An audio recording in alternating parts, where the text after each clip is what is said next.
into a new way.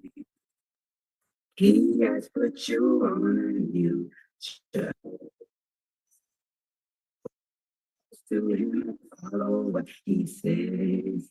Set the final prophet Muhammad to make.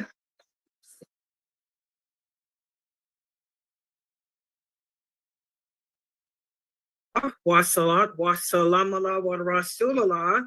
I'd like to welcome everybody to our Akida class for tonight. And before I get into the class, as a Daya, it's my job to speak out against the evil that I see that's afflicting us as a nation, because it's when we fail to speak out that Allah will send his punishment to us all. And as you all know, here in America, we have some terrible, terrible Muslims here. I'm just going to be honest. I can't sugarcoat it. Anytime that we deviate away from what Allah says, that's terrible. I want everyone listening to me to understand that Islam doesn't change. The laws of Allah are for all time. For those of you who attend all my classes, you're learning the history of Islam, you're learning the Sunnah of the Prophet Sallallahu Alaihi Wasallam, you're learning all about the companions, you're learning that there is nothing that we as Muslims today are encountering that those original companions didn't go through. In fact, they went through worse. It is haram. I repeat, it is haram. I repeat again, it is unlawful for any Muslim to vote to try to have a non-Muslim as a ruler or a leader over them. Allah says that in the Quran, and the Prophet Muhammad Sallallahu Alaihi Wasallam was clear in Hadith. The Nas is clear. Okay? Not only is it haram for us as Muslims to participate in that nonsense, but there's another hadith where the Prophet Sallallahu Alaihi Wasallam said, any nation that appoints a woman as a ruler over them will be destroyed. You Muslims in America are going to have to submit, but that's the problem. As we're learning in this class, I hope all of you can see that this is the problem. Whenever we deviate away from the true Islam, the traditional Islam, when we divide into sects like we have in groups, and we follow other ideologies that contradict what the Prophet Muhammad Sallallahu Alaihi Wasallam came with, and the understanding of those companions, this is what we have. And as a result, Allah is going to continue to send his punishment. Okay? I keep telling you guys, most Muslims in America are Murji'ah. They belong to the group of Murji'ah. Most of them are Sufis. Most of them are Mu'tazila. They are in the Mu'tazila group. The American Muslims, the majority are. It's not that many people who are upon the correct belief system here in America. I can just say it because it's the truth. You can look and see. If you're sitting around thinking, participating in presidential elections, when Allah is clear, when Allah clearly says in the Quran that they will never have your interests at heart. The unbelievers will never have your interests at heart. They will never have your well-being at heart. They will never give you a voice. Their only desire is your destruction. That is clear. That's clear nas. You know, but you people are listening to the Mu'tazila here in America, the Sufis, the Murji'ah. These people have a problem with their belief system, as you're learning here. First of all, they don't believe, we're going to talk about them some more today. They don't believe in the qadar of Allah. They don't believe in preordainment. They don't believe that Allah is the creator of evil. These men who are famous in America that y'all listening to, who are traveling all around America, going to the colleges, trying to get Muslims to go out and vote, these brothers are twisted. They do not believe that evil is created by Allah. They believe that man creates his own evil. And they do not believe that Allah is in charge. They have a problem with Tawheed or Rububiyyah. They don't believe that Allah is in control. They believe that America and the Zionists are in control.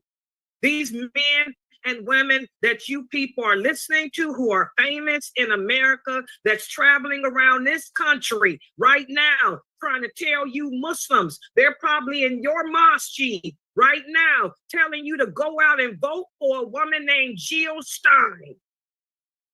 The name alone should tell you something's wrong with that. And also the hadith of the Prophet Muhammad about a woman in control and power over a nation. And they're telling you to vote for this man. I don't know who this man is, but LGBTQ looks real familiar on him. He wears it well. He's wearing LGBTQ very well. You know, you people need to wake up, you Muslims in America, and don't get it twisted. And I keep telling you, Arab brothers, you Arab brothers, y'all come to America from your war-torn countries and your Sufi-controlled countries. Y'all come to America. Number one, you don't learn English properly. Your English is horrific. You can't communicate here. You don't speak American hip hop, and that's a disadvantage. You better learn urban slang. In America, the Americans speak urban slang. Get an urban slang dictionary. Number two, another defect that you Arabic brothers have, y'all don't know civics. You don't know American politics. First of all, you don't know how a democracy is run. You need to take civic classes because you put out a lot of false propaganda based on your war-torn or third world country. Okay? And then you mix your Mu'tazila, your Murji'a, your Sufi philosophy in here. You come over here to America, you get a PhD from Yale, from Harvard, and you think in science, and now you think you a scholar because the American Muslims are trying to find the law. They convert to Islam or they're born Muslim and they're really looking for truth. So they trust you because you Arab. They trust you because you brag about your PhDs, and they don't know that you're really Murji'a, that you are Sufi, that you are Mu'tazila, that your Aqidah is messed up. So now you're traveling all around America, telling American young kids to go out and vote when Allah says haram. We don't participate. They didn't get involved in that trap. When Persia elected a woman as their ruler, he said no nation will ever succeed. He didn't get involved. He didn't go to Persia advocating for a person. When the Romans had their elections and their assassinations, he didn't get involved in that crap. Neither did neither did Abu Bakr. And when he was the leader, neither did Umar, neither did Uthman. We don't indulge in the affairs of the non-Muslims. Because as the Prophet Muhammad said, their laws are for them. Our laws are for us. We have our own separate identity. We live in their countries because the earth don't belong to man. It belongs to Allah. And Allah said, I created this earth for you. You go out, live, make the most of it. Just don't violate my commands. The earth belongs to Allah. So we live anywhere on this earth and we respect the laws of wherever we live, but we know that we have our own laws, our own rules, and our own Islamic identity. And we do not allow society to cause us to compromise that. You got these cowboy Muslims. What's a cowboy Muslim? Let me tell you why you Arabs need to take a civics class when you come to America. America's the most racist country on earth. Did y'all know that? No. But ask any American, we know the South is the more racist than any other part of America, especially the Deep South, especially Texas. Look at the history of the Lone Star State. Look at the history. It's known as a redneck state too. The people ain't too educated there. They never have been. It's a redneck hillbilly state. Cowboys. Now you got these cowboys embracing Islam, don't know anything because they're learning Islam from the Sufis who are there in Texas educating them, the Murjia who don't understand that Allah creates good and evil, the Murjia and the Qadariya who don't understand that nothing good, nothing bad happens unless Allah allows it, and they don't know anything about American civics. Not only is it haram for a Muslim, because Allah said so, not Layla, Allah said that a Muslim can never have a kafir as a ruler, as a guardian over them. That's why even as a Muslim woman, if your father is not Muslim, he cannot be a guardian over you. Okay? That's why a Muslim woman cannot marry a non-Muslim man under any circumstances. Not only that, but for you dumb Arab brothers who don't know, anybody, not only is it haram to vote, it's haram for a Muslim to even run for an office here. I'm a licensed paralegal. I'm an American born in the USA. Sting style. When you run for office, public office, you have to swear an oath. Number one, swear an oath. This is another violation. We can't swear by anything but Allah's Muslims. But you have to swear that you will uphold the Constitution of America. Do you guys know, you cowboy, ignorant Arab Muslims who come to this country who can't even speak properly? Part of the American Constitution is that you are swearing that there's a separation between state and religion. Anybody that runs for a public office in America, a government office, you have to swear that you will put aside any of your religious beliefs to uphold the Constitution of America, and that you will be able to separate the two. No, because I'm a paralegal. Number one. Number two, I just retired from the government. Okay. Number three, I have a degree in civics and history of America. Okay. So you numbskull Arab men who are so emotionally distraught because you can't accept the qadr of Allah, You're running around here going to colleges, got your mosques filled with all these non-Muslims telling y'all to go out, all these Muslims telling y'all to go out and vote. You're leading the people to the hellfire. And any stupid Muslim running for president, he's a stupid person. Because where's Wala wal Bara? But I forgot, the Murji'a don't believe in that either.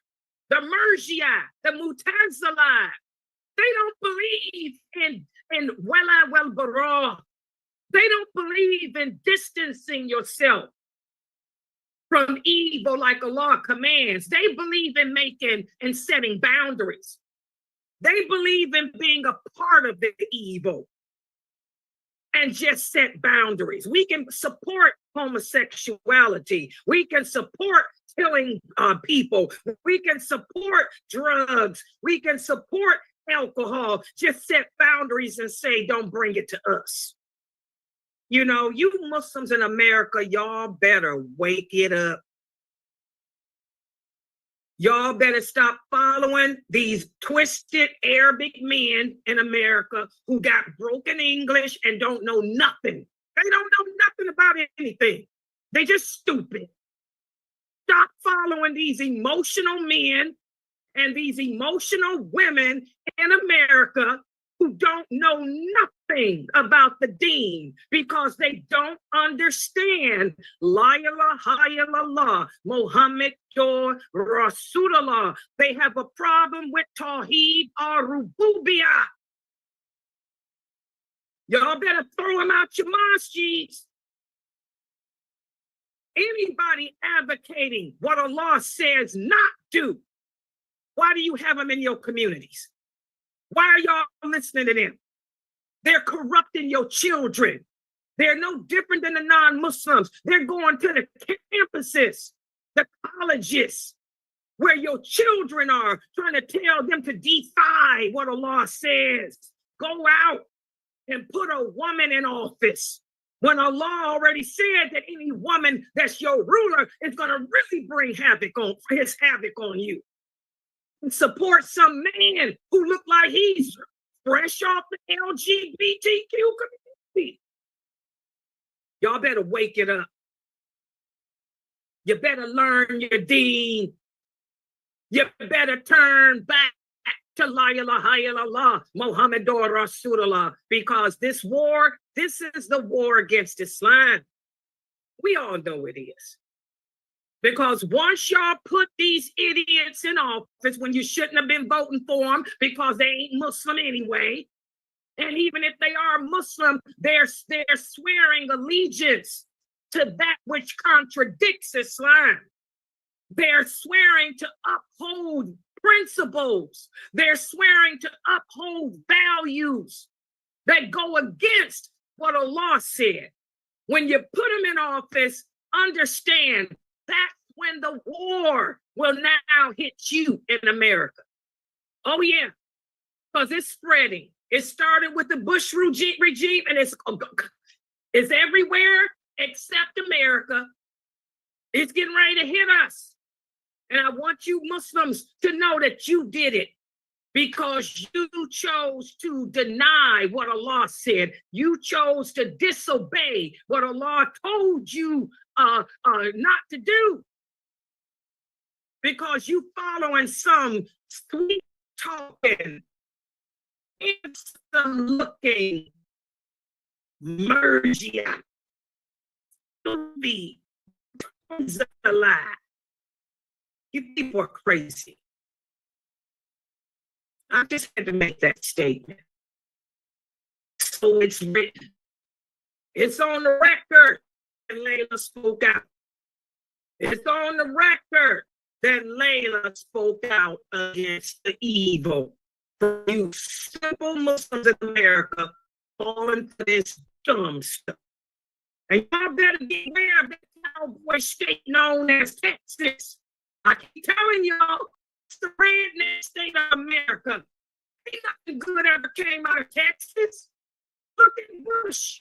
That's his state. It's the state. Y'all gonna stop those redneck people down there. Those redneck Muslims I'm talking about.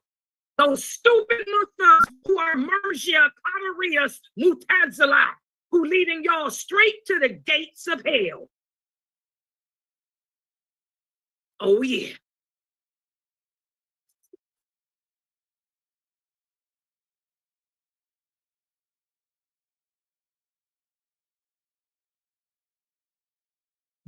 Into a new way. He has put you on a new journey. To him, follow what he says. Set the final prophet Muhammad to mankind. And that is our belief system, because if your belief system is not correct, none of our good deeds are accepted. We're just going to end up in the hellfire, just like the non-believers. And before I get into today's topic, I like to address something that needs to be said. And I hope that the male dua or the male daya, the male callers are listening to me. Just a word of advice to the male, my Muslim brothers in faith who have devoted their lives to dawah like I have. You know, there's a lot going on in the world. We already know. We know the war against Islam is happening. It's not going to stop. We know that. And it's all about trying to make the people aware. You know, we want the Muslims to be aware of that the war is happening, and they are. You can't help but be aware of it because it's all over the place. But a word of advice I have to you male duat, you male speakers and people of knowledge. In times of calamity, it falls upon us, the people of knowledge, to try to not only make the people aware of what's happening, but also remember, we have to also remind them why it's happening. Because nothing happens in this world, good or bad, unless Allah wills it. This is all the qadr of Allah. This is all the will of Allah. And as you, as a person of knowledge, knows, as do I, Allah tells us he doesn't do things frivolously. There's a reason. He's already told us that war would come. And he's told us why. He said it's because we will have deviated away from the true Islam. We will be attacking each other, fighting each other, bashing each other. We will change his laws to suit the time, to pacify the non-Muslims. The Prophet Muhammad's example, his sunnah will become forgotten. The heroisms of the companions will become forgotten and will be replaced with the women and men of today. So there's cause and effect. And like I say, I respect the fact that a lot of you duet you like to constantly remind the people of what's happening in Gaza. Nothing's wrong with that. Our heart goes out to what's happening in Gaza and Sudan and all the rest of the Muslim world. We wouldn't be believers if our heart didn't go out. But one thing that I think you brothers are doing, you're overdoing it. Instead of you speaking as to why it's happening, you're blaming it on the Zionists, the Kafirs. You're blaming it on the Kafirs when this is not the blame. I'm sorry, guys. You guys know just like I know. This has nothing to do with Zionism and Israel. Israel is just the puppet that Allah uses. You brothers know that Allah said this war would happen. And you guys know why. But instead of you doing what the Prophet said to do when this happens, by reminding the Muslims to, first of all, make dua for those Muslims that are going through these hard times. But remember, they can handle it because Allah is not going to place a burden on any person that they can't handle it. Those Muslims over there in Gaza, those Muslims in the Sudan, those Muslims in Yemen, their faith is stronger than yours and mine. So they can handle what Allah has sent them. The question is, can you handle it? And evidently you can't. Now I'm going to tell you guys why I'm speaking about this. And I'm being very calm. I don't want anyone to confuse my passion for anger, because that seems to be a problem. It's in my blood. I come from my DNA is filled with famous people. King Charlemagne, I'm a descendant of him on my mother's side, and he was an orator. He was a horrible, horrible man too, but very passionate. And then on my father's side, I'm a Sadat, all the passion to rule the world. But I'm toning it down today because I don't want no one to think I'm angry. Something happened here in my website 2 days ago. I was teaching this class. And you guys know my life is devoted to La ilaha illallah, Muhammadur Rasulullah, sallallahu alaihi wasallam. I had a new student here. He's new. I mean, he's been coming here recently. I'm gonna be honest, he's one of Dr. Dramali's people. He's one of Dr. Ibrahim Dramali's people. His name is Nestor. I'm gonna give you his name. His name was Nestor. That's the nickname.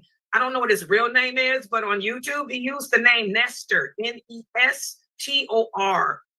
And I really like that person, whoever it is. I don't know if it's a male or a female, but they've only been coming here for about a month, and I enjoy them being here because they're learning the religion.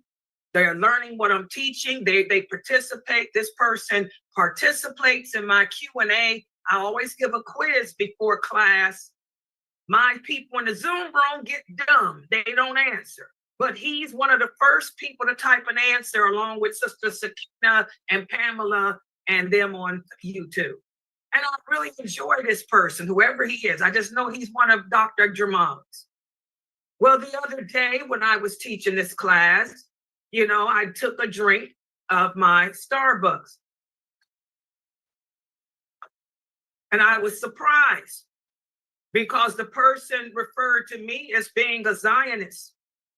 The person referred to me as being a Zionist supporter. I don't like that because y'all know that I will jihad. It's in my blood, Viking and Arabic. I will jihad in the name of Allah when others won't. I tried to explain to the person, first of all, there's nothing in Islam, and this is what I want you famous brothers, when y'all are speaking about Gaza and you guys are inciting the emotions of the Muslims, you know, I think you're overdoing, you're making them angry. Remember, there's a balance, just like there's a balance with me, my passion.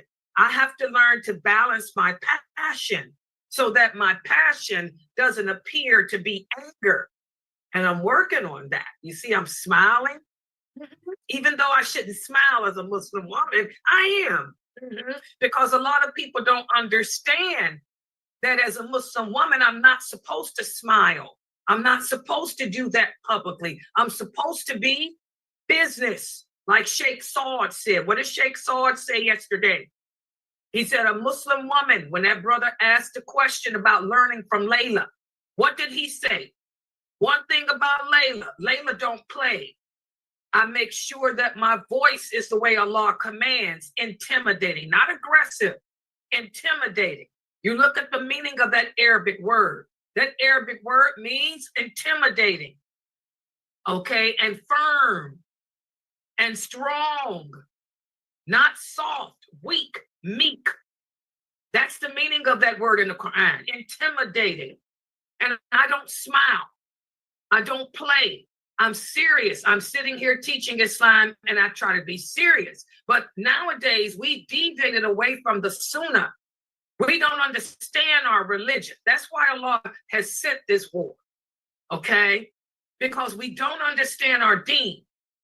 So unless you can become what like the Kafirs, unless I become like a Kafir woman and joke and smile and make my voice soft and flirtatious with you guys, you know, I'm looked at as a renegade. Well, I'm not going to do that because I love Allah. I'm not going to make my voice soft and sweet and meek and flirtatious. And I'm not going to sit here and give you my age, my sex, or my location. And, you know, meet me in a private chat room. I'm not going to do that because I fear Allah. But I'm going to tell you guys, you know, when you brothers are giving your dawah and your awareness about Gaza, y'all have to stop. Stop with all that emotionalism, because the Muslims today are weak. The Muslims today are ignorant of Islam. They don't even understand what la ilaha illallah means. This class here is the proof. They can't even tell me the articles of faith. When if I were to ask the Muslims in here, what are the articles of faith? They can't name them. They confuse the articles of faith with the articles of belief. I mean, of the pillars of Islam. Most of the Muslims don't even know how to pray. They don't know the sunans of the prayer. They don't know the pillars of the prayer. That's how messed up we are. And that's why Allah has sent this war. But you brothers need to tell them that. Because now I got people attacking me. You're going to call Layla Nashiba, of all people, a Zionist supporter because I drink Starbucks. Let's talk about it. Where does Allah say in Islam that you have to boycott anybody? First of all, you brothers need to stop all this emotionalism. Boycotting is what the Kafirs do. You brothers have become so twisted that you even fight like a Kafir. I'm just going to keep it real. We are so far away from the Sunnah that you brothers fight like a Kafir. What do I mean? Did the companions boycott the Jews? When Umar, Allahu anha, sent his armies out, did he tell them to boycott all Roman products, to boycott all Persian products, don't eat their food, don't support them financially? Did Umar say that dumb stuff? Is there any hadith that shows that any of the original companions, and they were at war continuously from the time they converted to Islam to their death? Show me one hadith where the Prophet commanded us as Muslims to boycott, buying anything from our enemies, first of all. Umar told his army, we got one thing that the enemies don't have.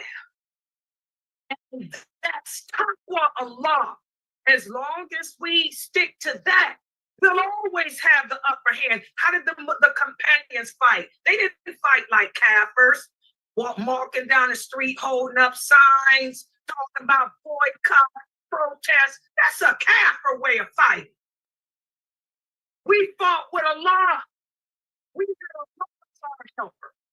So when you brothers are out there speaking about Gaza, you know, alhamdulillah, but don't get it twisted.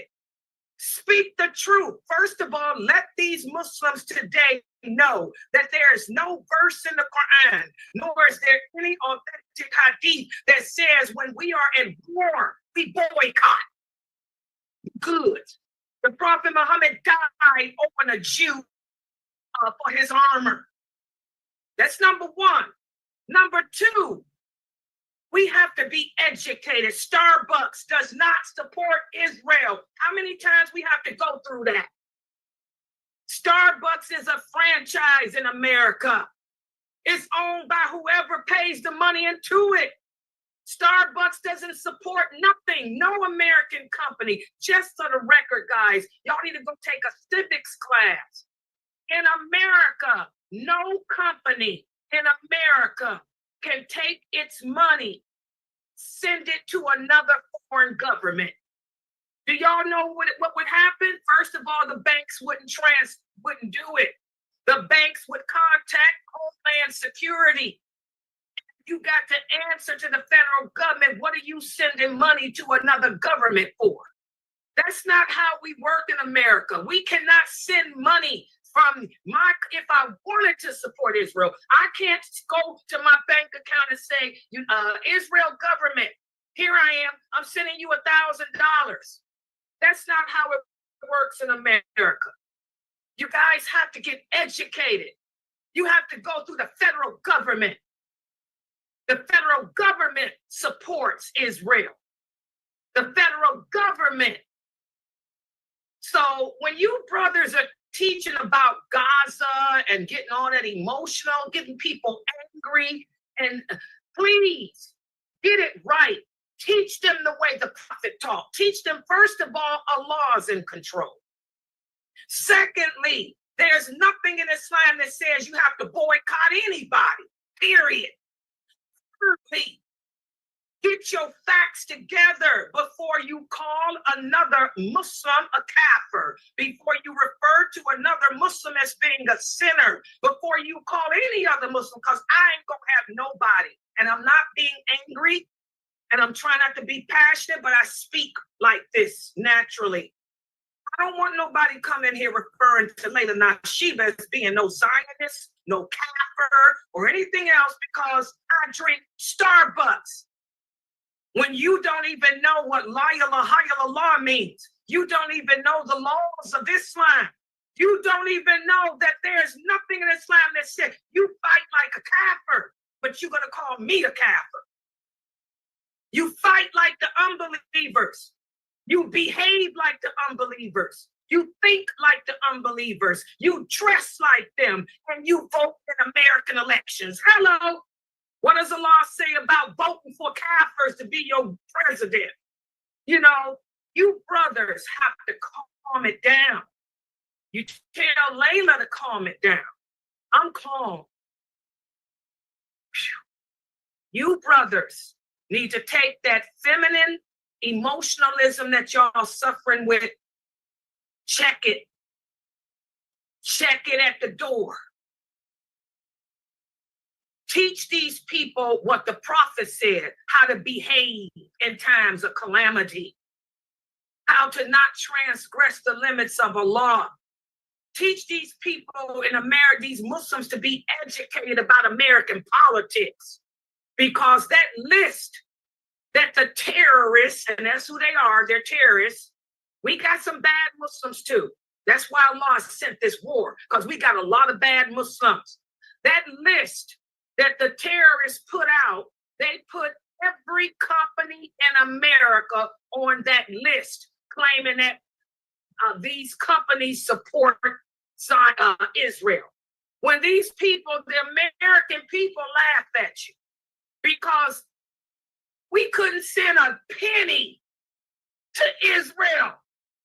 If we wanted to, we'd have our doors blown up. We'd be arrested. The banks wouldn't even transfer the money.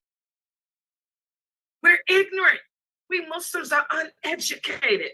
We don't have the common sense. We don't have the knowledge of Islam. So how dare we try to play with politics? How dare we try to play with politics? You better do what Umar told his army. Don't get involved in those politics. That's what he told his army. Don't get involved in their ways and in their disputes. He said, stick to the book of Allah. Keep your taqwa with Allah. Don't transgress Allah's limits, because we have, long as we stay within the guidelines of Allah, we got Allah on our side. But when we deviate away from that, that's when we're worse than our enemies. And that's when Allah will punish us even more. And that's what's happening today. This war ain't stopping. Y'all can protest. Y'all can boycott. You can refer to me as a kafir, a Zionist, because I drink Starbucks. You can call everybody kafirs because we ain't protesting and boycotting with you, you still can't change Islam. You cannot produce one verse, not one verse from that book we follow that says we got to boycott anybody. Nor can you bring one verse that says we supposed to pick up signs like the Kafirs and protests do. Y'all better learn your deen. Stop calling other Muslims kafir. Stop calling people's names. I am a Muslim woman. I have spent my entire life from the age of 6 in this dawah. Have you? I was raised, programmed to teach people like you the basics of Islam. And you're going to call me a kafir, a Zionist, because you're emotionally deranged, because you cannot accept the qadr of Allah. You don't even know that if all mankind were to protest, boycott, and come together, they wouldn't be able to change a thing unless Allah willed it. You don't even understand that, but you're going to refer to me as a Zionist supporter, and a Catholic. You just cursed a person. And when you curse a person, if that person's not worthy of that curse, y'all know what happens? It goes up to the heavens, it goes to the right, it goes to the left, and it's going to come back on you or your children or your grandchildren. Why do you think we have a high apostasy rate today of Muslims? We curse each other and it comes back on us. Watch your mouth. And you brothers, y'all need to chill. Y'all need to learn the balance. Stop eliciting, inciting anger in the people. Stop inciting emotionalism in the people. And instead do what I'm doing. Cause them to think. Cause them to see that Allah does nothing without a reason. Cause them to ponder and ask themselves, what have they done to cause this to happen to us as a nation?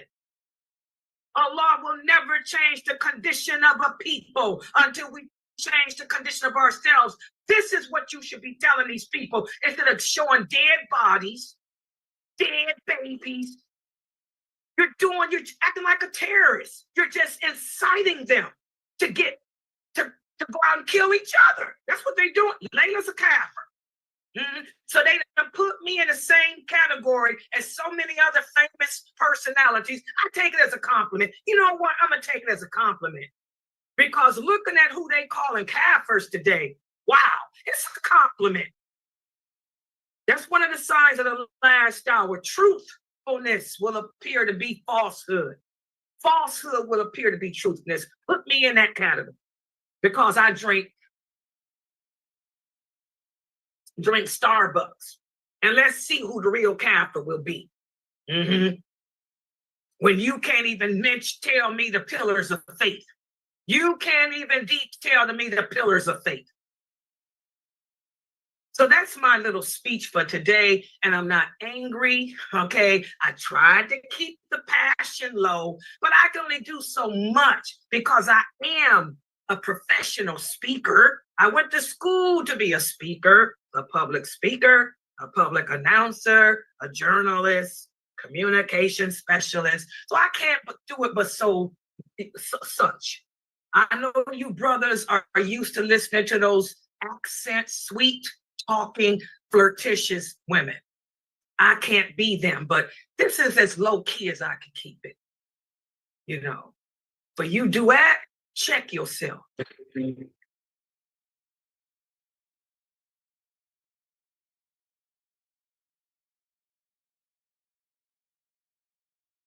To a new way. He has put you on a new journey. To him follow what he says. Set the final prophet Muhammad to mankind. Ina alhamdulillah, wa salat wa salam ala wa rasulallah. I want to welcome everybody to our Aqidah class. And this is our class, Know Your Lord. Know Your Lord. And this is based on the book written by Sheikh Kareem Abu Zaid. For those of you who have not yet purchased it, please go to Amazon. The book is on sale for $14. Please buy this book. It should be a part of everyone's library. This is the first of the Correct Belief series. All three of these books, we already completed Wala wal Bara. These three books will help you to develop what the correct belief system is. Unfortunately, we are living in the days of fitan, the days which our Prophet Sallallahu Alaihi Wasallam warned us of, the days in which Islam will become strange, the Sunnah will become forgotten, the Sunnah will become abandoned. The days in which the Muslims will follow in the footsteps of the Christians and Jews to the point that we imitate them in everything that they do. We will use science. We will use technology. We will use society's issues, society's problems as a means of trying to change the laws of Allah. And I want every Muslim listening to me to beware of something. The Sharia, the laws of Allah are for all time. No one has the authority to change the laws of Allah. Everybody understand that? Traditional Islam is what the Prophet Muhammad Sallallahu Alaihi Wasallam came with. Traditional Islam, as the Prophet Muhammad said, anyone who's upon a way other than that, you're not upon the correct way. You cannot sit around. I keep telling y'all, the so-called scholars, no one has the authority to say we're going to divide the laws of Allah into different categories. No one on this planet, no human being has the authority. I don't care how high you think you are in your PhDs, in your knowledge. I don't care if the people worship you, if the people call you Mufti Sheikh.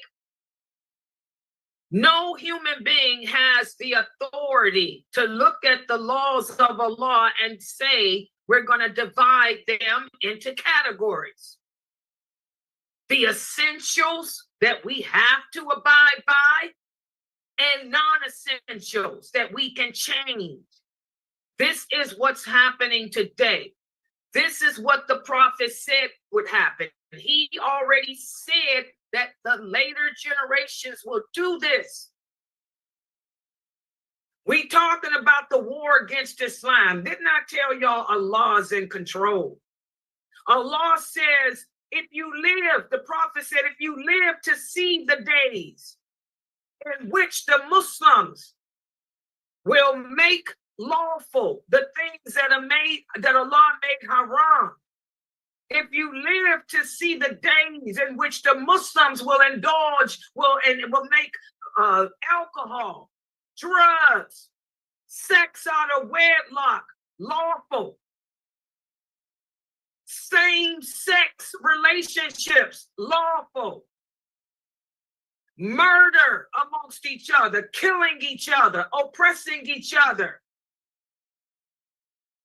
If you live to see them doing this, if you live to see them changing the laws of Allah, issuing fatwa, issuing Islamic verdicts that go against what Allah said, know that there will be repercussions.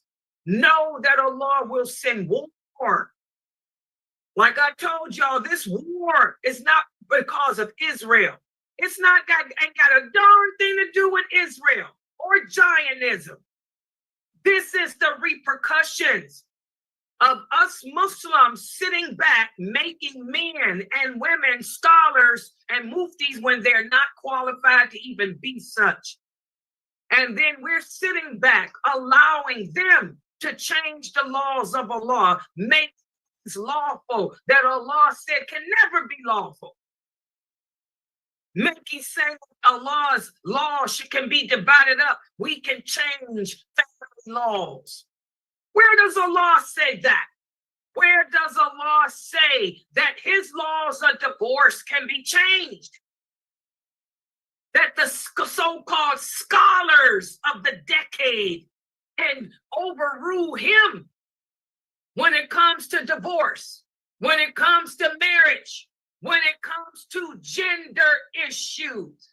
Where does Allah say that because of the problems in society, we can look at Allah's laws and try to change them to suit the society? Allah's laws are supposed to prevent society from becoming the way it is. We don't sit there and change Allah's laws.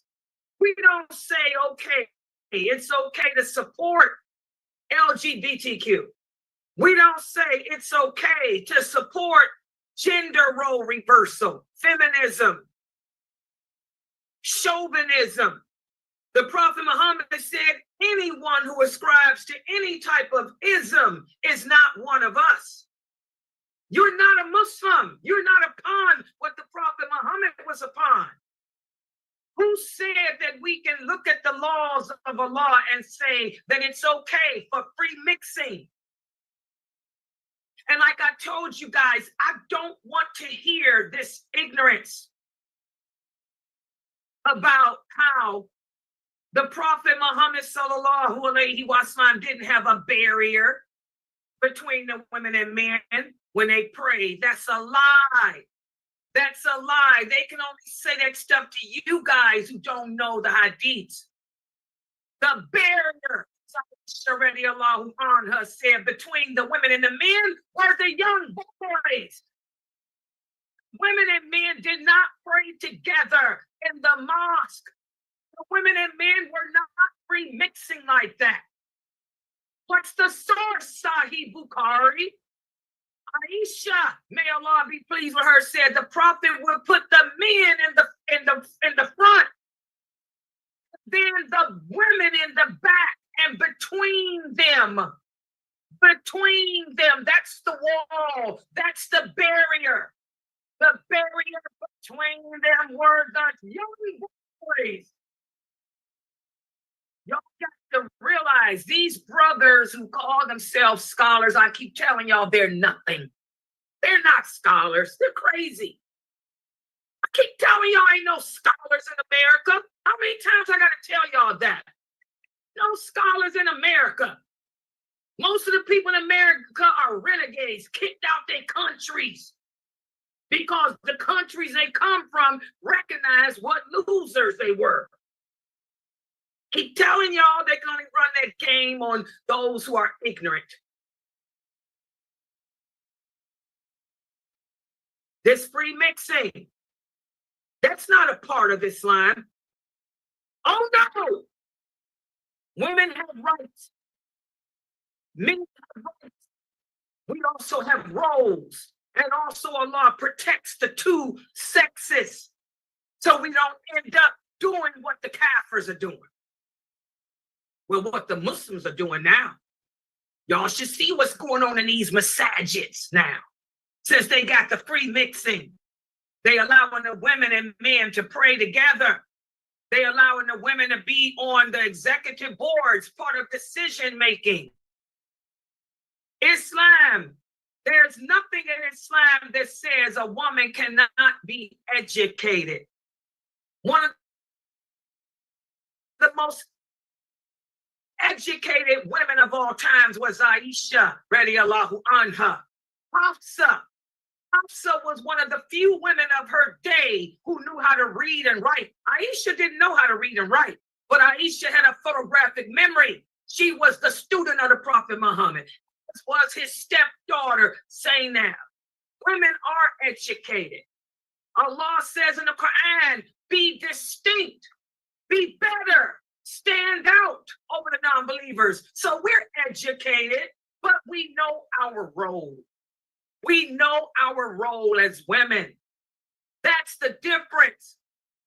No one is saying that a woman can't go to school and get an education. We can do that, but not you do education. It's not to go out and work. It's the job of the man. I'm going to take that education I got and apply it with my children, because the prophet said everyone is a guardian. Everyone is responsible for their wards. As a Muslim woman, learn your place. Your place is your children. You're going to be accountable for your children. You take that education that you got and educate your children with it. Marry the right type of man. Marry the who can provide and maintain like he's supposed to do. If you got the right type of husband, there's no need for you to work. Your priority is your home, but nobody is saying that you can't be educated. I am educated. All the prophets' wives were educated, but they knew their place. They didn't go out in the work field. Khadijah, may Allah be pleased with her, was a businesswoman, wealthy. She didn't travel. She didn't go out and work as no businessman. She hired men to work for her. You understand that? The prophets' wives, they would work from home. Let's get the real deal. They worked from home. Sauda, may Allah be pleased with her. She used to make baskets and make toys and wedding presents for the people. And she would give them to her servant to go out and sell at the marketplace. Zainab, may Allah be pleased with her. She used to work with leather and make all type of clothing and stuff. And she'd give it to her servants to go out and sell for her in the marketplace.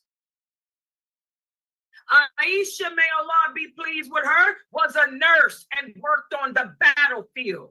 When there was a battle, whenever they fought, she'd go out as a nurse and give water to the wounded and carry them back with the other team of nurses to the hospital that was attached to the mosque. They did everything from home. They weren't out like you sisters today. You going to school, getting degrees in engineering and all of that. That's all fine and good. And then you out there working like a man. You've reversed the role, gender roles. No one is saying that a Muslim woman cannot be educated. We're supposed to be educated because we're supposed to be distinct. But unlike the Kafirs, we don't educate ourselves just because we want to be men. We educate ourselves for our children so we can teach them about life, about Allah, what their purpose is. You guys understand? Don't get it twisted. But we got these brothers today changing the laws of Allah. They say you can change the laws concerning family and gender. Oh yeah, they got it. They are saying that women can go to college, even live in the dorms, and women can go out in the workforce. Women need to work. Women need to be engineers. Women need. What about the children? The women and men are working. Who's taking care of the kids? You can't send them to the mosque because guess what's going on in a lot of the masajids? What's going on in a lot of masajids is molestation. Oh yeah, what did the prophet say? My nation will imitate and follow the Kafirs into a hole. Just like the Christians molest their kids in their little schools, that's happening here with us too. We can't even send our kids to Muslim school. They're getting bullied. They're getting teased because of their race, and some of them are being sexually molested. So while you brothers are putting out fatwas, changing the laws of Allah, saying that you have that authority when you don't. Let me correct something else. I hear this garbage about what Umar, may Allah be pleased him, did. Umar was the caliphate over the Muslims. Umar will be the third person to enter paradise after the Prophet Muhammad. Umar was the one who the Prophet sallallahu alaihi wasallam said, if there had been a prophet after me, it would have been him. How dare you men of today, you peasants, call yourselves scholars and try to compare yourself with what Umar did. Shame on you. If Umar were living today, he'd take the head of all of you. If Umar were living today and seen what you brothers have sold Islam for the price of fame, how you sold Islam for the price of being on the Kafir president's task force. If Umar were living to see that, he wouldn't even consider none of you Muslims. And then to lie on him, to think that you can be like him. He has that authority. Umar stopped the women from coming to the mosque because he could. When he saw that, as Aisha, may Allah be pleased with her, said, this is Sahih Bukhari. When the women came to her complaining, they said, look what Umar has done. He won't allow, how can he overrule what Allah and the Prophet said? Aisha said, if my husband, the Prophet, were living today, and if he saw how you women behave in the mosque, and if he saw what was going on, he would have forbidden you from coming too. Don't none of you men on this planet compare yourself to Umar. With Israel's companions, you are not him. You are not Abu Bakr. You don't have no authority to change Allah's laws, to divide them into categories of essentials and non-essentials so you can be on the president's of America. You brothers are shameful. And so many of us used to respect you. I was one. I respected many of you. You were people of knowledge. And I come to see that you are no different than the Christians and Jews. It was always about fame.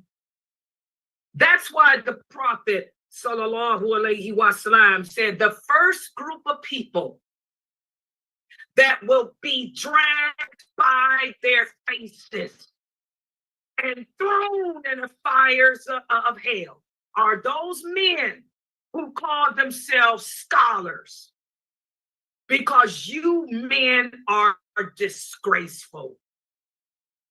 You can take your PhDs, you can take your universities and cling to them, because you'll be sitting up in that hellfire with your PhDs.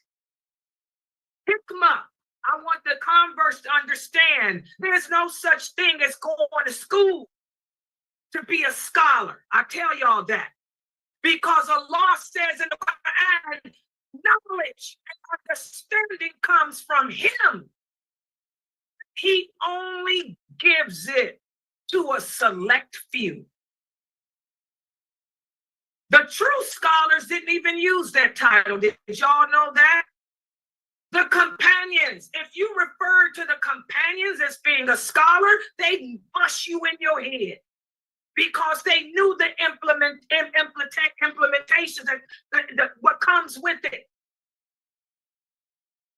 If you would go to the companions to ask them a question about Islam, they'd get angry. They'd say, why did you ask me? Why didn't you ask Umar? Why didn't you ask Abu Bakr? They're better than me. These brothers want to jump up, answer questions about Islam to show off for the fame. And now they've gotten so famous and rich with their fat stomachs. Look at them. Look at you brothers. I want you brothers who have now come up with this fatwa about how y'all can take the Sharia, the laws of Allah, and divide them into essentials and non-essentials, and you're comparing yourself to Umar, astaghfirullah. I want you brothers to go stand and look in the mirror at yourself. Look at you today. And then I want you brothers to look at the pictures of you from back in the 90s. You brothers, you graduated from the University of Medina. You graduated from El Azhar. You came to America in the 80s and the 90s. Look at how you looked in those pictures. You see the light that was on your face? You first came to America. You were calling people to the Sunnah, to Sheikh Atlee. Oh yeah, I'm gonna give the old man his due. Not you. Sheikh Atlee was here. The Malcolm.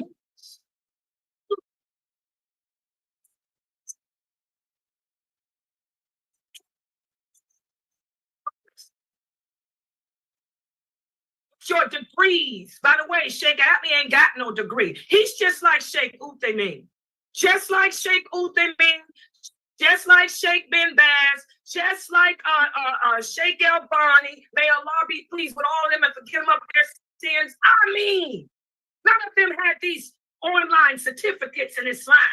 Sheikh Atlee ain't got one either, because like I told y'all, true knowledge, the understanding of the deen comes from Allah, not from a certificate. By the way, Islam either, but try me. Try me, Bo. I got degrees in technology. Got degrees that I can use to for here. Degree in communications. That's why I can sit here on this internet since 1986 and convey Allah's message. Okay? I got degrees in history, so I can tell you the truth about did Arabic women wear burqas? Okay? But as far as a degree in religion, that's ludicrous. It comes from Allah. You ain't gotta go to school for that. The best scholars, they didn't go to school for that. They sat with the people of knowledge, the true people of knowledge, like Sheikh Atlee did, like Sheikh bin Baz did, like Sheikh Uthaymeen did, like Albani did. Okay? So don't sit around flaunting your PhDs, because your PhDs show me that you ain't got nothing. You had to go pay for knowledge. Allah didn't give it to you. You paid for it. Okay? So don't flaunt your degrees to Layla. I'm the wrong one. Because I'm going to say, why didn't you get a degree in technology? So you can take care of your family. So you wouldn't have to be worried about getting subscribers off of YouTube, getting hits off of YouTube. You get a real J-O-B. All right? Some of you do have degrees in technology. Some of you are doctors. That's a good thing. Some of you are scientists. That's a good thing. Some of you don't have no problem. You take care of your families. You don't depend on YouTube. But then you fall in the category of, did all those degrees mess you up mentally? All that theology, all that psychology, philosophy, logic, deductive logic, and symbolic logic. Oh, I took those classes. Did they mess you up? Did Shaitan get to you? Remember, Shaitan, he doesn't waste his time with the average layman. No, Shaitan, he tries to take down the true people of knowledge. So for you brothers, did you allow Shaitan to succeed in taking you down? Because you came to America, you were originally upon Sirat al-Mustaqim. You called the people to Islam in its truthfulness with the understanding of the companions. You weren't preaching the four methods. You were preaching what Allah said, what the prophet said, and the understanding of those companions. Look at the pictures of you when you came here in the 80s and 90s. You had a light about you, brothers. You aren't young, you're old. A lot of y'all the same age I am. I'm 63.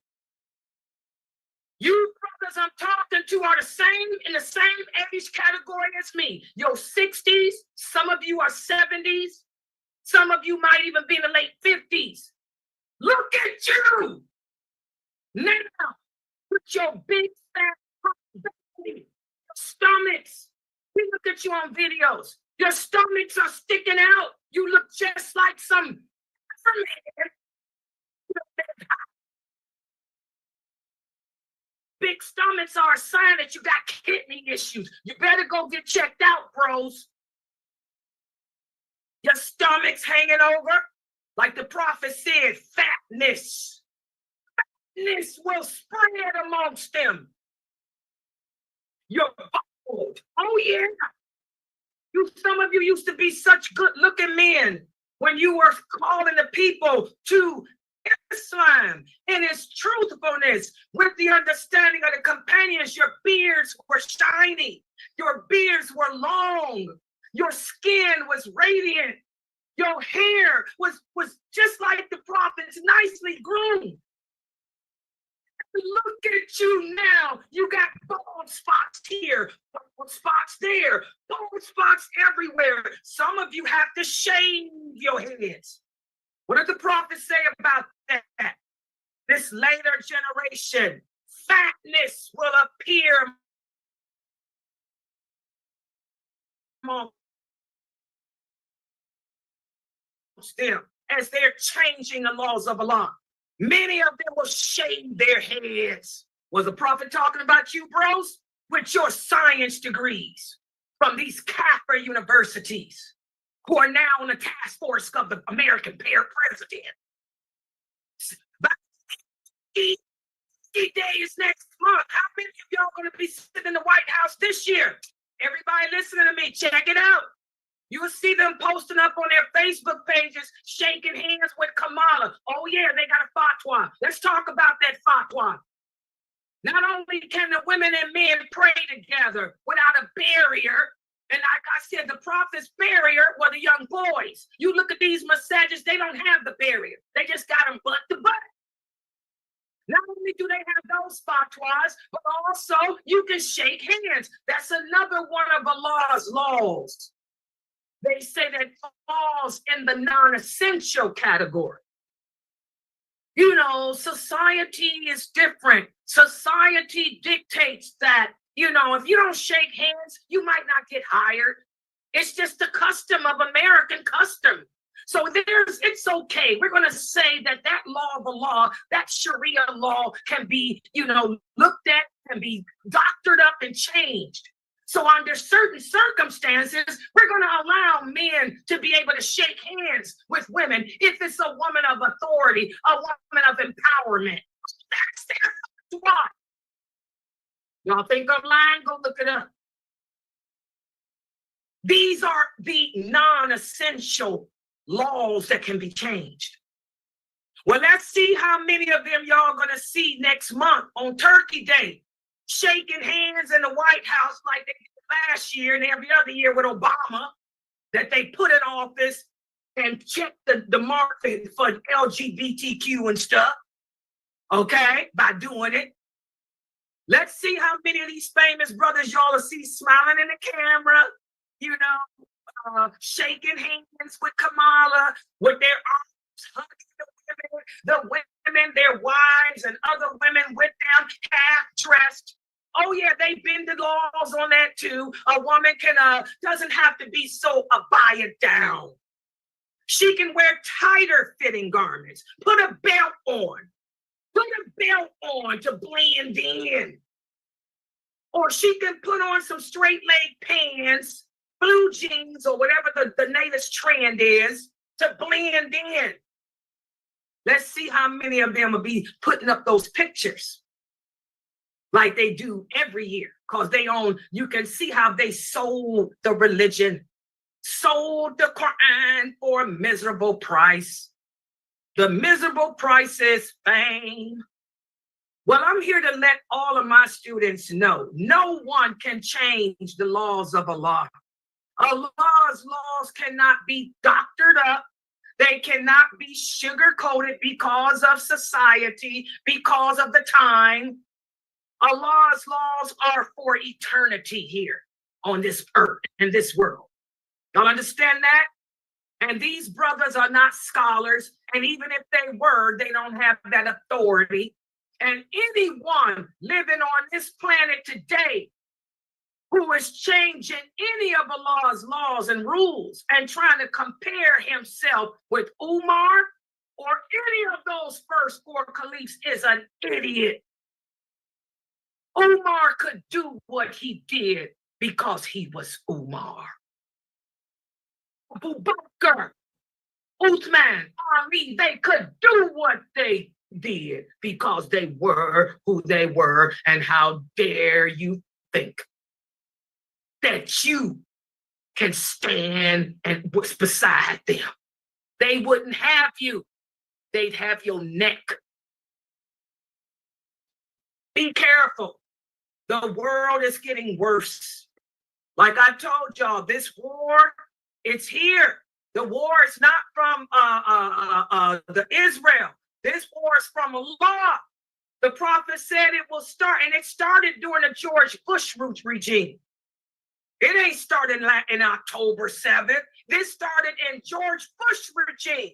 And it didn't start in Gaza. It started, like the prophet said, in the East. In all those countries in the East, Iraq, which it started. Remember Saddam Hussein? How could we forget? The war in Kuwait, oh, y'all forgot that. Bosnia, oh, the genocide of Bosnia, y'all forgot that. My sister-in-law's Bosnia. Her family came here during that. This didn't just begin. It began like when the prophet said it would, with all those countries in the East. It's just worked this way to Gaza. Now it's past Gaza. It's in, what's that country? It's in Bangladesh now. It's going to eventually work its way right here to America. And I'm going to tell y'all, it's going to get here faster than we think. Because since we got this team of brothers who call themselves qualified scholars, when they're not qualified anything, but they call themselves qualified scholars, and they believe, and they are doing it, they're stripping and changing Islam. They're changing the laws, changing the rules, changing the guidelines of Allah. Since they're doing that and nobody else is trying to stop them, nobody is speaking out against it, it's going to get to America probably after the election. Y'all watch and see. We're going to start seeing some crazy stuff here because Allah don't like ugly. Allah don't like ugly. And again, whatever evil befalls us as a nation, like Allah says, we brought it on ourselves. Allah says, I'll destroy you together. But I promise I'll raise you up and judge you individually.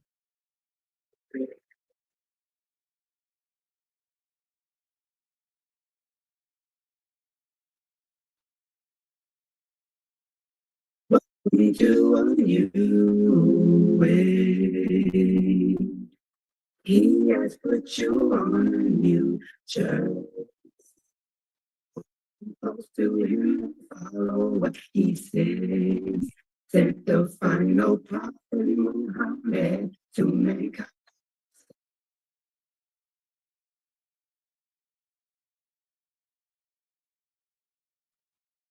All right, let's get started.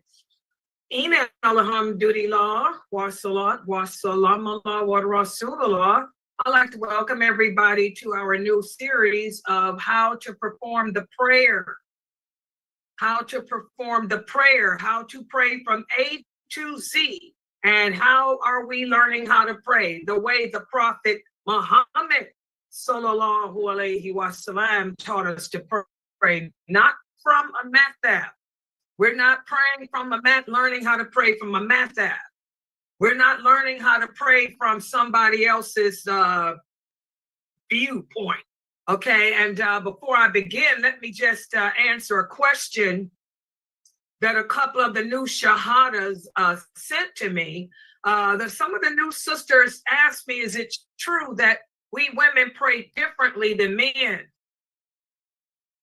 Some of the sisters, they attend some masajids, and the masajids are telling them that they pray a little differently.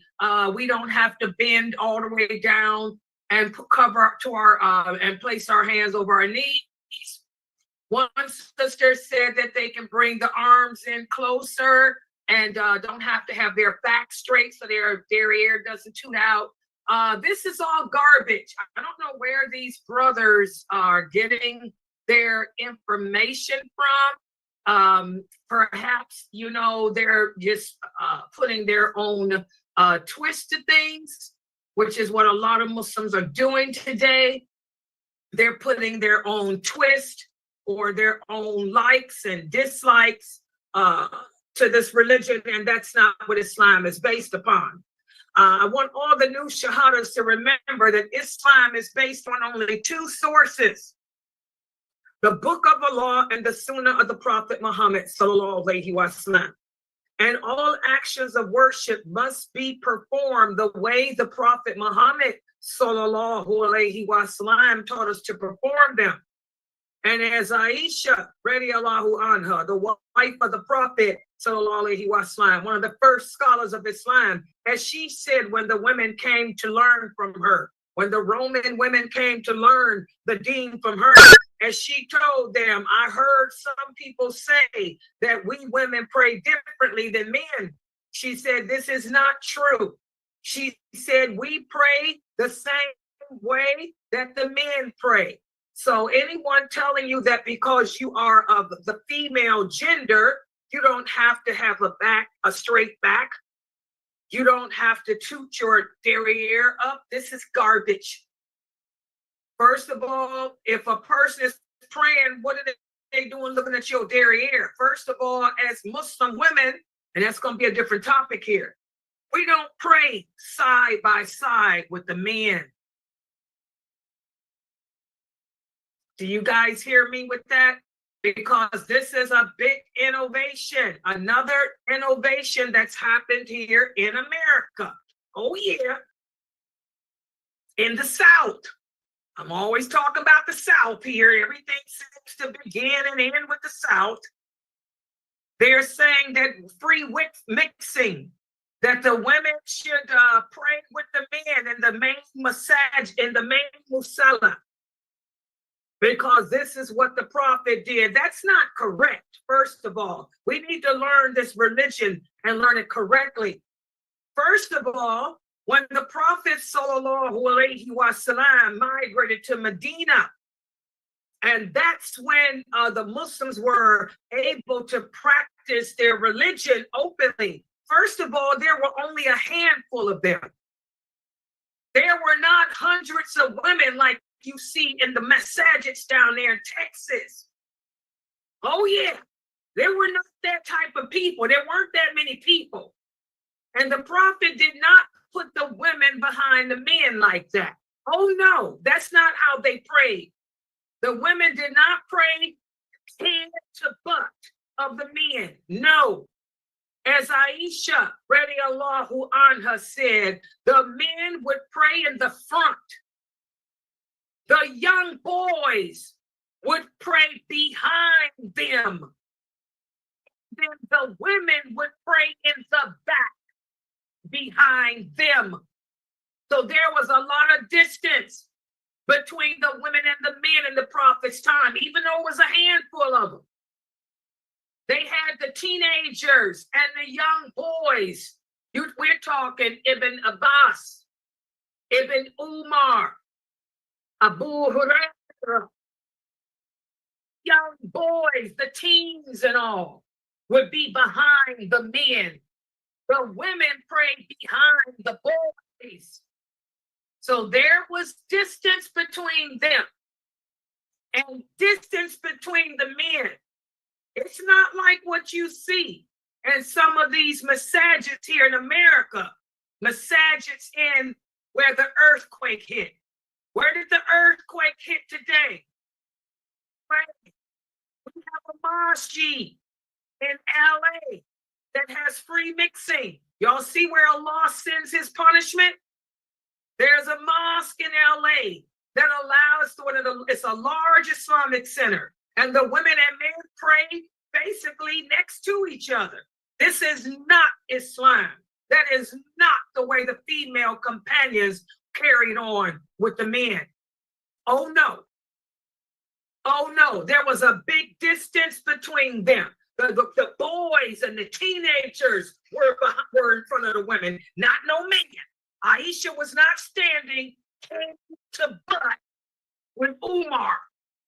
So this misconception, remind me to edit this. This misconception, guys, that women and men, that the prophet and companions prayed together, that the women and men all prayed side by side or right behind each other. That's not true. The Prophet Muhammad put the boys and the young men behind the men, and the women were in the back. So the men couldn't see the women. If the men looked behind them, saw other men, other boys, not the women. And also to let you guys know, there was a separate door. The Prophet, and we're going to go over the hadiths. The Prophet sallallahu alaihi wasallam wouldn't even allow the men to get up when the prayer was over, and they would give salams and salam out the prayer. The Prophet would not even allow the men to leave until after the women had left. So there was no way that the men could turn around and say, hey, what's up, baby? Age, sex, location. That didn't happen in the Prophet's day. Okay. It was a big distance.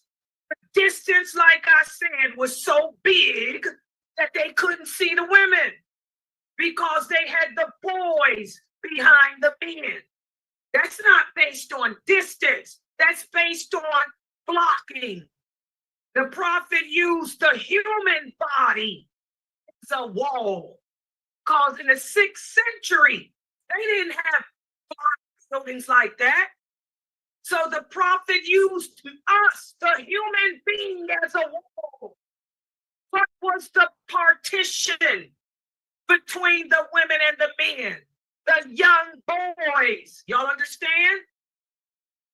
What was the partition between the women and the men? The young boys. The women were distanced away from them too. Hello. So don't get it twisted. This is the problem with America. This is why Allah is sending hurricanes, earthquakes, tornadoes to America. And look where these things are happening. You got these people that call themselves scholars. And look where the earthquake is happening, right there. Look where the hurricanes are happening, right there. Look where all the storms and natural calamities are happening, right where these men and women are that are pretending to be scholars of this thing, who are thinking that they can change the religion to accommodate the feminist movement, to accommodate the LGBTQ, all because they have been promised positions of power and authority, and they have been promised fame and recognition, and they have been promised, a lot of them, money from the federal government. Don't get it twisted. From the federal government. The Democratic Party, to be technical. The Zionists themselves. Oh yeah. American politics. So whoever's telling you sisters this, they're a bunch of liars. And Allah is going to deal with them for lying on the Prophet.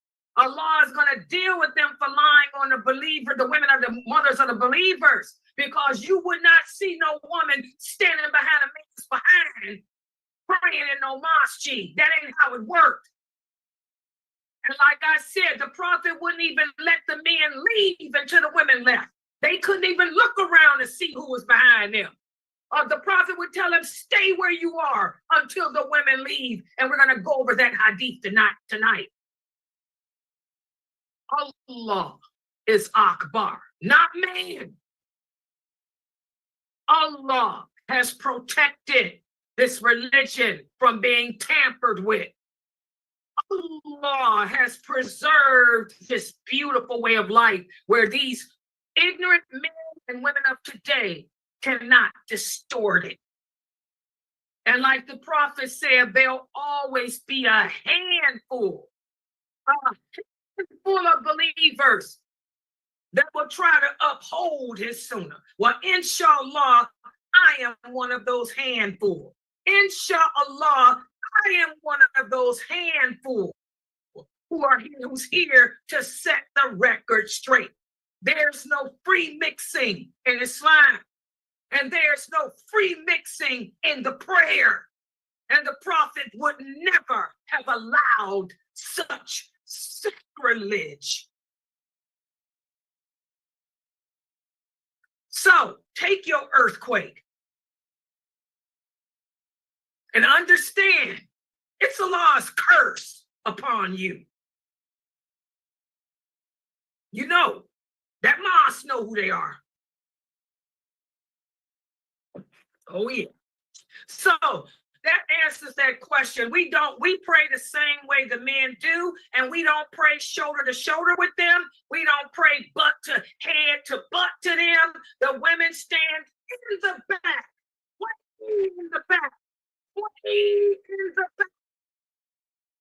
Young men are between you and the brothers so that they can't see you, so they can't flirt with you, so they can't look at your daring hair, so they can't call themselves distracted by the colors you wear. How can you be distracted when the women are not even around you? They're in the back. No distance. There was no fitting. How much was the distance? The distance was so great that there was no fitting. And what was the partition? The partition was the human body. Just like if somebody came to my house to pray, let's just say that I invited some of the brothers. Let's say I was married. Let's say my husband invited 4 brothers over for dinner, their wives. If we were going to pray, and their children, if we were going to pray together, the men would stand in the front. We'd gather all the children. We put the young boys behind the men, and we women would stand way back from them when we pray that way. Y'all understand? So when they tell you the prophet didn't pray with a partition, that's really not true. He did have a partition. The partition was the human body, the young boys. That hadith is Sahih Bukhari. The young boys, as Aisha said, were between us. And she says, so the men couldn't see us. You brothers need to learn these hadiths. Just because you memorized how to sing the Quran don't make you no scholar. Until you learn those hadiths, you will never, ever, ever understand the Quran. And until you learn Aisha, radiallahu anha's fatwas, you will really never understand this religion. Because she breaks it down in detail. Women are more articulate than men. Women like to talk, so we give more details. Just like I'm giving more details than you brothers give. Y'all say, oh, no partition. Oh, that's a lie. What's the little boys? Isn't that a partition? It's called human body. We women are smarter than you brothers, more articulate. So you better learn Aisha's fatwas. Okay? And again, nowadays we have separate rooms. And this is another lie too. I also heard that one of these famous personalities said that even under four caliphs, that's not true. Uthman, may Allah be pleased with him, was the one who began the biggest expansion of the mosque and the city of Medina. He was the one that built houses that were 2 and 3 stories high. He was the one that expanded the mosque in size and number of rooms. The women did have areas that they could go to during his caliph and after to pray. So I don't know where these brothers are getting their information from. They're not learning the hadiths, and they're totally disregarding the fatwas of Salama, the fatwas of Aisha, radiallahu anha, the fatwas of Zainab, the daughter of the Prophet. You brothers got to stop picking and choosing what y'all want to accept. And you may complain on the ignorance of Western Muslims who don't know no better. But there are some of us Eastern Muslims, like right here, who was born here and do know better. So y'all need to stop it. Stop misleading these American Muslims. Stop misleading them just so you can get across your agenda for fame. Your agenda for fame that was promised to you by the White House here in America. You and your White House. There'll always be a handful of us to call you out, prove you wrong.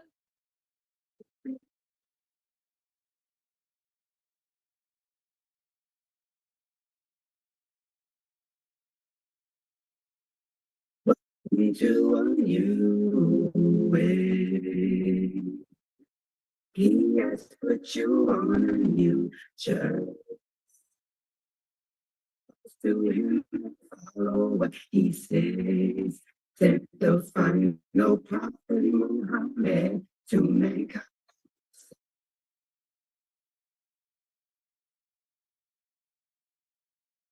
Alhamdulillah, wa salat, wa salam ala wa rasulullah. I want to welcome everybody to our series of diluting el wala wal bara. El wala wal bara. In English, we just simply say el wala wal bara. What can I say? Hey, my first language, well, second language. All right.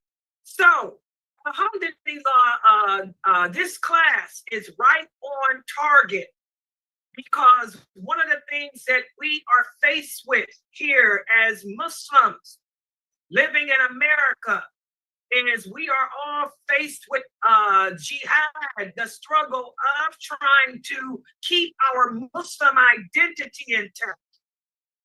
If we look around, we have a lot of Muslim leaders in America, men and women who call themselves Muslim leaders. Be careful of people who pose as leaders. Remember, we talked about how the Prophet sallallahu alaihi wasallam told the companions to beware of leadership, seeking leadership. Because if you're not qualified, or if you're seeking it for reasons other than fi sabilillah, you know, Allah is not going to help you with it, and you're going to end up succumbing to the people around you, the evil around you. And we see that here in America. I was up last night preparing my classes, my lectures for today. And subhanAllah, I was watching a lot of videos, you know, from famous speakers here in America, and I am just appalled. You know, everything is on video. You can't deny it. people say, because you're right there on video, putting your foot in your mouth. I mean, it's really sad. This is elections here in America. And I'm going to continue to speak out like this until it's over. Because the Muslims here in America, many of us got it twisted. Don't get it twisted. You got Muslims here in America who still haven't learned that Allah speaks the truth, that Allah perfected this way of life for us, that Allah taught us how to handle ourselves in all situations, including poor time, including good times, including living in non-Muslim country times. Allah taught us what we can and can't do. You know, we should never, no Muslim on this planet should ever participate in presidential elections if the candidates running for president are non-Muslims. This is wala wal bara, or in English, el wala wal bara. Okay? That's part of the testimony of faith. That's part of the Shahada. My allegiance, your allegiance, our allegiance is not to a country. It's not to a non-Muslim, it's to Allah, to the Prophet Muhammad, sallallahu alaihi wasallam, the Muslims and this religion of Islam. Allah is so clear in the Quran. He tells us, oh, you who believe, do not take the non-Muslims as your friends, as your protectors, as your helpers, as your supporters, because they will only be friends, allies, protectors, and supporters to themselves. He also says in another verse, all they desire is your ruin, your destruction. He also says in another verse, they will never accept you, no matter how you desire it, no matter what you do, the non-Muslims will never, ever accept you. This is clear. So Allah is speaking, he wasn't just speaking to the Prophet and the companions about the Quraysh. He was speaking to us in 2024. They will never accept us. So why are you participating in non-Muslim elections? Now, if they were running for garbage man of the year, that's different. But you're talking about putting a leader over you. And what's the Maqasidic meaning of those verses? What is the Maqasidic meaning of those verses? The Prophet is clear. When Allah sent those verses down, the Prophet told the companions, a non-Muslim can never, ever, ever be a ruler or leader over us. Our laws are for us, their laws are for them. This is clear, clear verses. But here in the companions had no problem understanding that. The companions had no problem accepting that. Remember, they submitted. They were true Muslims. They were people who submitted to Allah, to his decisions, to his commands. But the Prophet sallallahu alaihi wasallam also said each generation of Muslims will become further and further and further and further away from me, away from you, my companions. Well, we are centuries later. That was in the year 600 and something. This is 2024. You got Muslims running around with their hands all over their head like the world is about to end, saying, what are we going to do? Who should we vote for? The answer is clear. Allah done told you. We don't vote for anyone. They're not Muslim. They don't have interests at heart. They're never going to give you a voice. Some of you say, oh, we need to have a voice. Well, you will never have one. not from them. They can stop the war. Oh, really? Who said that? Allah also says that war comes from him. He sends it when he wills. He says if all the creation on earth were to come together to stop what he has decreed, they wouldn't be able to lift a finger. The ink is dry. The book is sealed.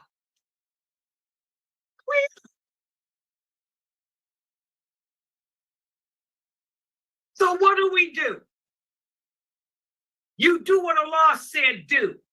When Allah sends war, when Allah sends calamities, when Allah sends hardships to the Muslims, what did Allah say to do? He said, check yourself. Fall back. What does that mean? The Prophet Muhammad sallallahu alaihi wasallam said, fall back. What will suffice? The companion said, O Prophet of Allah, should we live to see the war, which they lived to see it. They experienced war.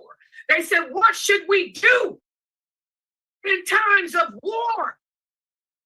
He said, La ilaha illallah will suffice. This is all Sahih Muslim, Sahih Bukhari. Can't nobody refute Layla Nashiba not on this. That's why I'm notorious.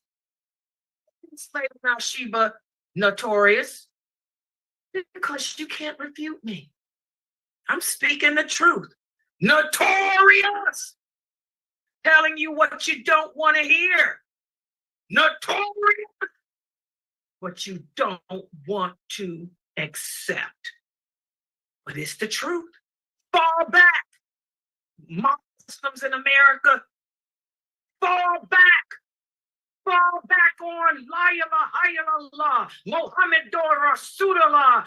Ask yourself, what are you doing to cause Allah to do what he's doing? He already told you why he sends it. We got some weak Muslims. Why? Why is Allah allowing children to die? What did the Prophet Muhammad sallallahu alaihi wasallam said? Don't cry over children. For children are in the form of green birds flying around the throne of Allah, waiting for the day that they can be reunited back into their bodies and intercede for their families.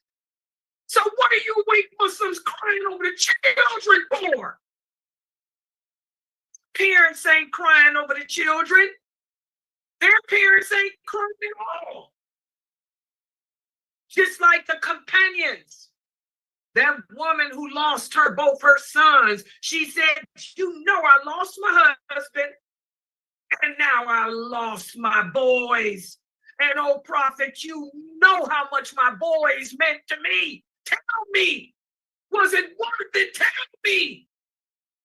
He said, your sons are in El-Firdaus, which is the highest.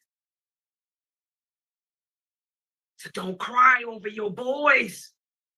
She said, I never cry over them. That's all I wanted to know. She said, give me a spear and let me go out there and fight too. It's a believer.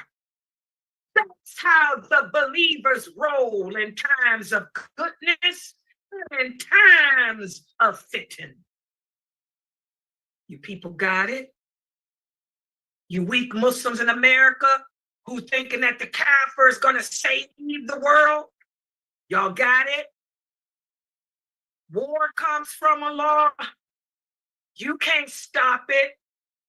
Trump can't stop it. Carmela can't stop it. Can't nobody stop it. Just like Trump didn't start it. Carmela didn't start it. Even that idiot in Israel, he didn't start it either. Long wielded. The ink is dry. The book was long sealed.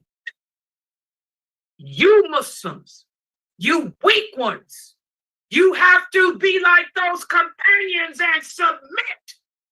Like that woman, submit. Like the believers who are losing children in Gaza, submit to the order of Allah and say, Alhamdulillah. You Muslims got it? This is why Allah is sending this war and it ain't stopping. It's not going to stop because you're too weak. There's too many of us that's bad. Allah says he sends it to cleanse the earth. Too many of us got to go. We got too many bad Muslims. We got too many weak Muslims. We got to go. So it's not going to stop. Like the prophet said, it starts in the east. It will start in the east and spread to the west. It's going to hit us too. Just wait. Soon. Soon. Soon. Allah speaks the truth. We don't say Sadaqallahu Adhim after we read the Quran. That's innovation. We say it every day without reading it. Allah speaks the truth. He's cleansing the earth of the weak and corrupt people, including Muslims. It's going to get to you too. Okay? So we submit. But unfortunately, guys, I was up looking at videos last night.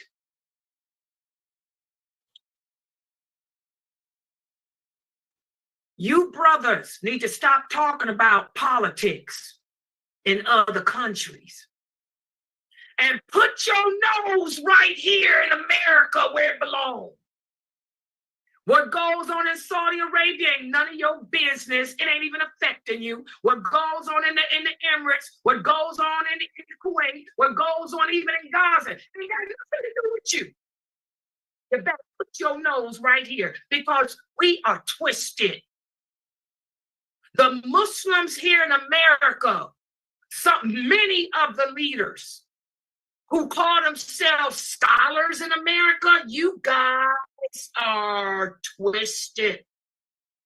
We got Muslim women who don't dress properly, who don't even know what La ilaha illallah means. They probably can't pronounce the Fatiha correctly or the Tashahu. They probably can't pronounce the Tashahu because most American-speaking Muslims don't know the Tashahu. That's a fact. I know. I'm a daya. How many have come through this website and we had to teach them? They've been Muslims all their life. Okay? Even born in Muslim countries. All right? We got Muslim women in positions of power, in positions of authority, congresswomen. They don't look like Muslim women. They don't dress like Muslim women. Oh, there's videos of them walking with the LGBTQ community, drag queens. They see them in a kimar, they wear turbans, which is a curse in and of itself too. And they call themselves scholars and people of authority. Then we got the brothers who call themselves scholars. With all their PhDs, with all their and schools, supporting these women. Not only supporting them, but even saying it, we need to help the gay LGBTQ. Oh, yeah. We need to support the LGBTQ community. America shouldn't have a voice in regards to morality. First of all, you ain't got no business having a voice because you're a Muslim. We have our own laws we abide by.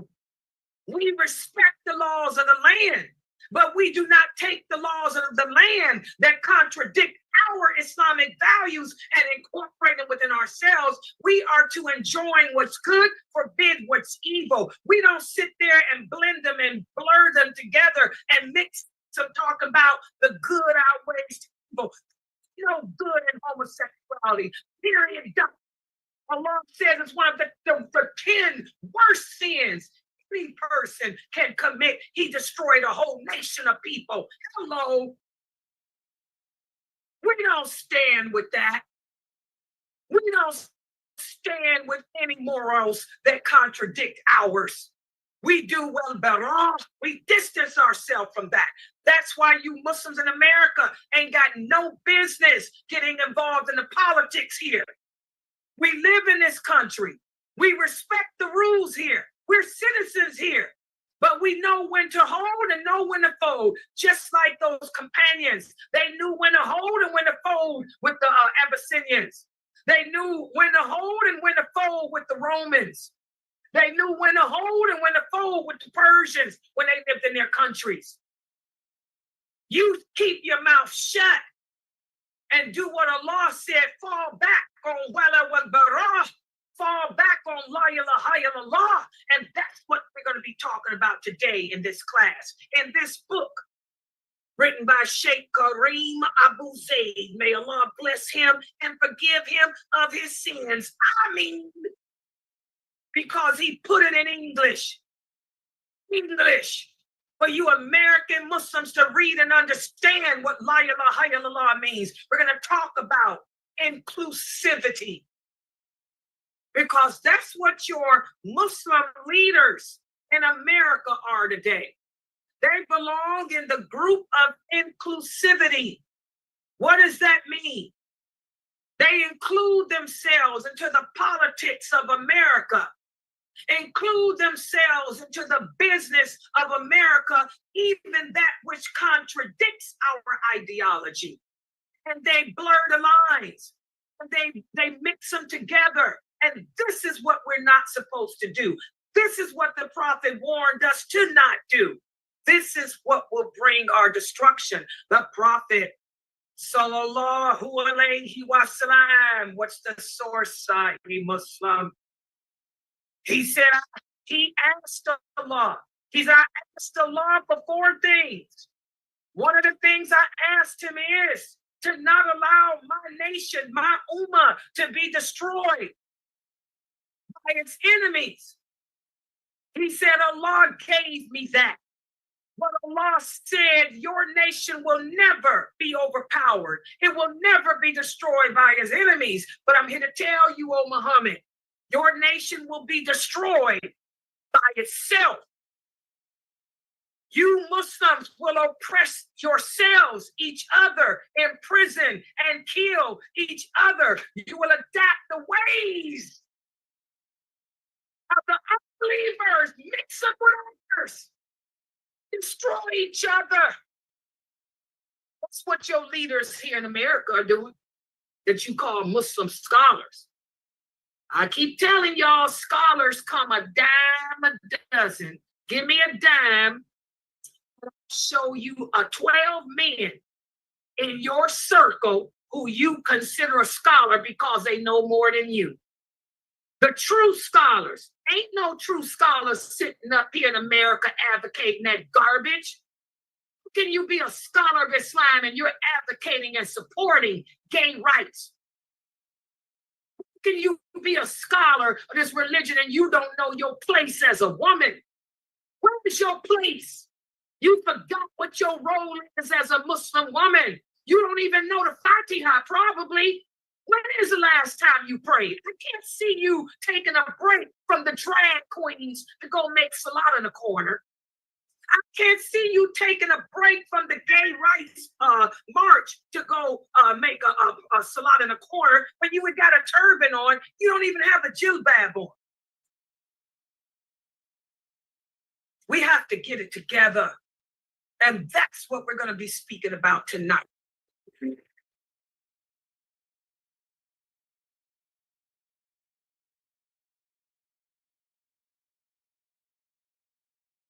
into a new way. He has put you on a new journey. Close to him, follow what he says. Set the final prophet Muhammad to mankind.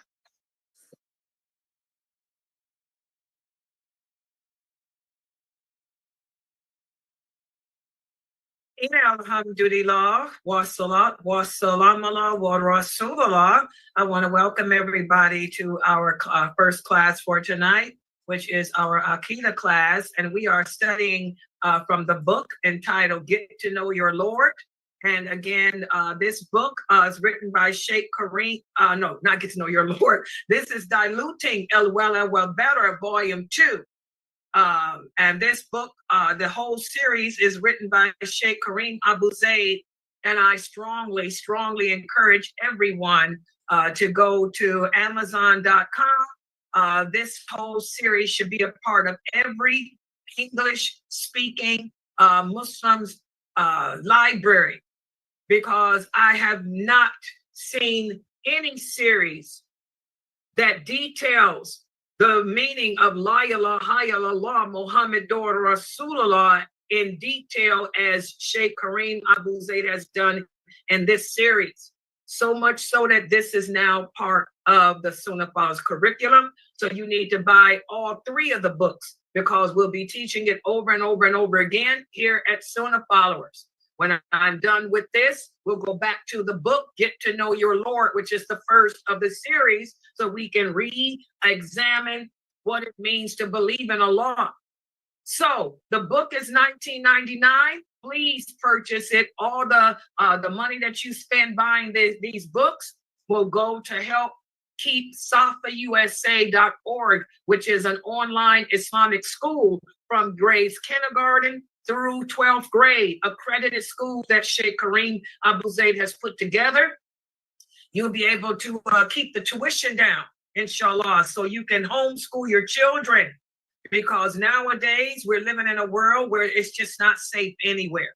You know, and by the way, my class, The Signs of the Last Hour, that will be tonight. And remember, one of the signs of the last hour is trust will disappear from the heart of man, to the point where you will not be able to find any Muslim who's trustworthy, any Muslim who you can trust your property with. That's what the Prophet sallallahu alaihi wasallam said. He said you have to travel to a different city, in a different place altogether, to find someone that you can trust and trust your property to. And your children are part of your property. And we have a terrible, terrible, terrible epidemic going on here in the West. It's going on in the East too. It's been going on there. But I can speak about America. The Prophet sallallahu alaihi wasallam said we Muslims would imitate the non-Muslims in everything they do. Just like you send your non-Muslim child to the Catholic school, and you find out that your children are being molested, sexually molested by the priest. Well, that's happened here for us in America too. We have so many reports. I personally have many women who have come to me in my website and have told me how their children were, and they entrusted their children to go to a Muslim school, thinking that they would be better there than in the Kafir school.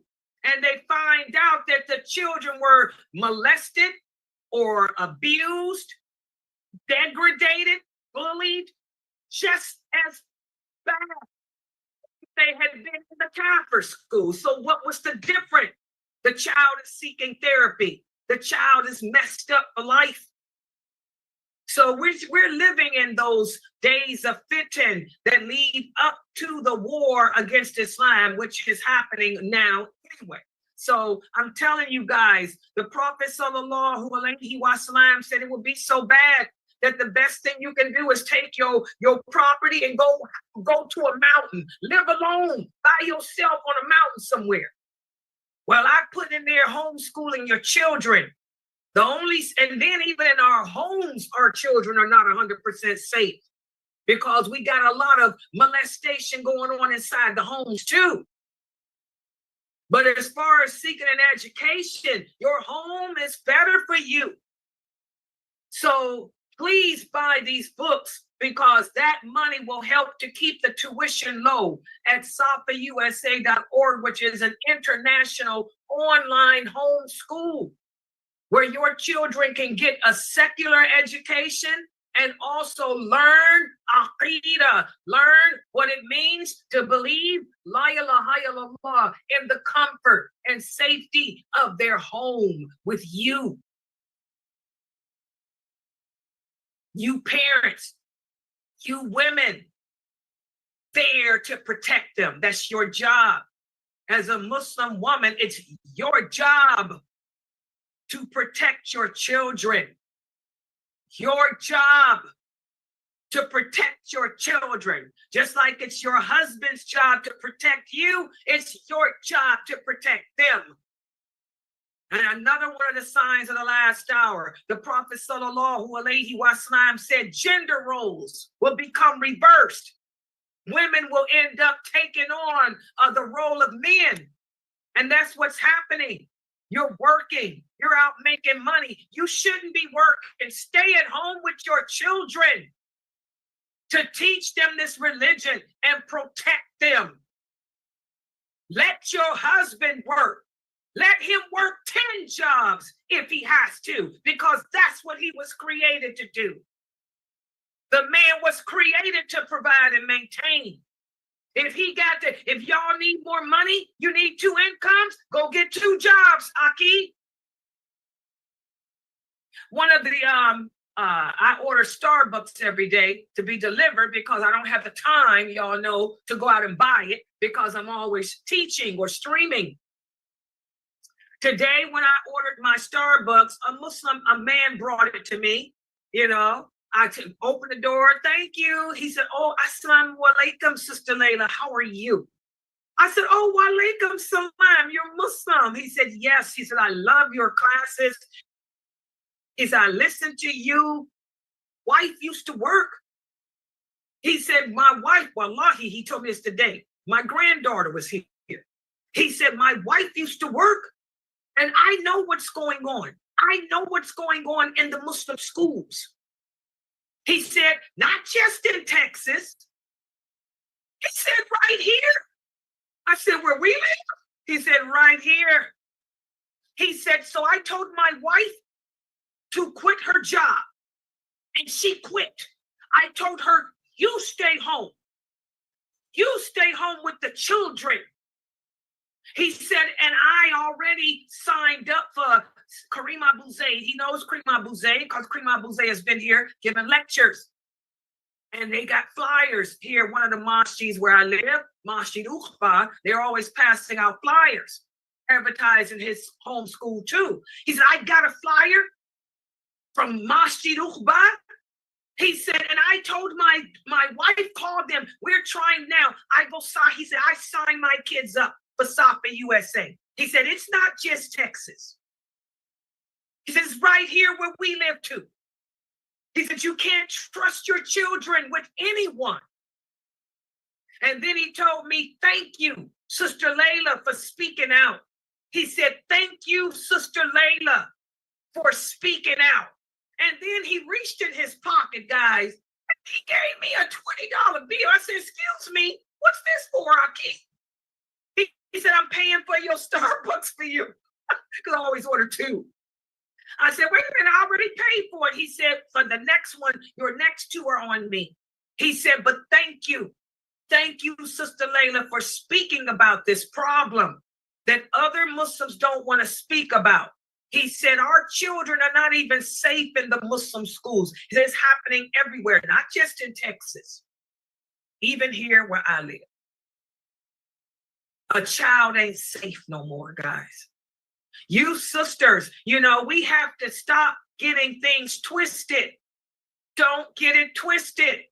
That's one of the signs in the last hour. The gender roles will be reversed. Women taking on the role of men. You sisters got to stay home, take care of those kids, monitor those kids. That's one of the rights that the children have on you. One of the rights that the children have over the parents is to be protected. You're failing your children. And then you hear years later when your child is 20 years old and left Islam, and yet then one day you ask them, why did I raise you Muslim? And they tell you I was being molested. You sent me to this Muslim school and this teacher was sexually molesting me. And I was afraid to tell you. Or I tried to tell you, but you were busy working overtime. You were too busy arguing with Abu. You know, we have to get back to the basics of Islam, guys. The traditional Islam. You sisters, y'all got to stay at home. If you want to get a job, work from home. Take up medical coding and billing. Let me give you sisters a clue. A good profession that pays good money. You can start off making $75,000 a year here and end up making over $100,000. It's medical coding and billing. It's an online course. It only takes 2 years. 2 years to get that certificate in medical coding and billing. They will give you a computer and everything, and you work from home. You only have to go to a meeting once a month. So if you sisters want to work, that's a good profession to learn, medical coding and billing, and you can work from home. That's what my girls are doing, the ones that are not nurses. And I always tell you women, become a nurse. Because a nurse can work from home too. A nurse you can make your hours however you want. The nursing field is so whatever. And they need nurses, and they're going to always do you.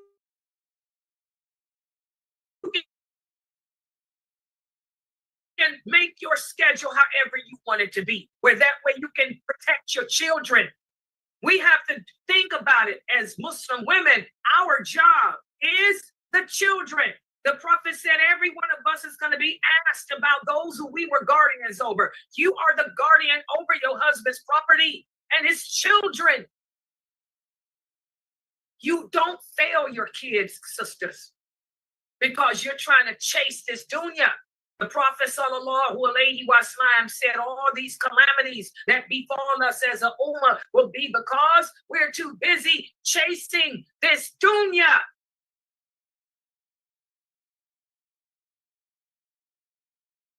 All right? So please buy the book. All the books of Sheikh Kareem Abu Zaid. Don't be a cheapskate. Go for an online copy. First of all, an online copy is not the same as holding it in your hands. You guys know there's nothing like touching a book, feeling a book, smelling the papers, being able to turn it. You can't replace that with a telephone or with a Kindle. Buy the books. Make them a part of your library so you can sit down with your children and discuss what belief in Allah entails. And they can see it and hold it in their hands. As human beings, we are motivated and driven by our senses: touch, feel, taste, and sight. You understand that? The more senses that we use, the more motivated we become and the better benefit we get from whatever the thing is. You understand that? And so today, what we're going to do in this class, yesterday, we spoke about how every day of our lives as a Muslim is going to be spent either showing allegiance to Allah and his prophet and his religion, sallallahu alaihi wasallam, or distancing ourselves from what's going to stand between our relationship with Allah, the Prophet, and this religion. And we talked yesterday about how Allah tried to help us in that with those 5 pillars. The second pillar being the prayer. Why is it that we Muslims pray 5 times a day? Allah spaced those prayers perfectly, strategically, for a reason, so that we never forget our purpose in life, that we never become too consumed with this dunya, that we forget what our roles are as husbands, our roles are as wives. Those prayers are strategically placed throughout the day to allow us to glorify Allah, to praise Allah, to thank Him for the good things that we experience during the day, and also to remind us of His punishment should we give in to our desires during the day. Well, today I'm going to give you another example. And this class is going to be very important, and I will make shorts of this. Today, we're going to speak about how even when it comes to our choices in eating, how we implement allegiance and disassociation.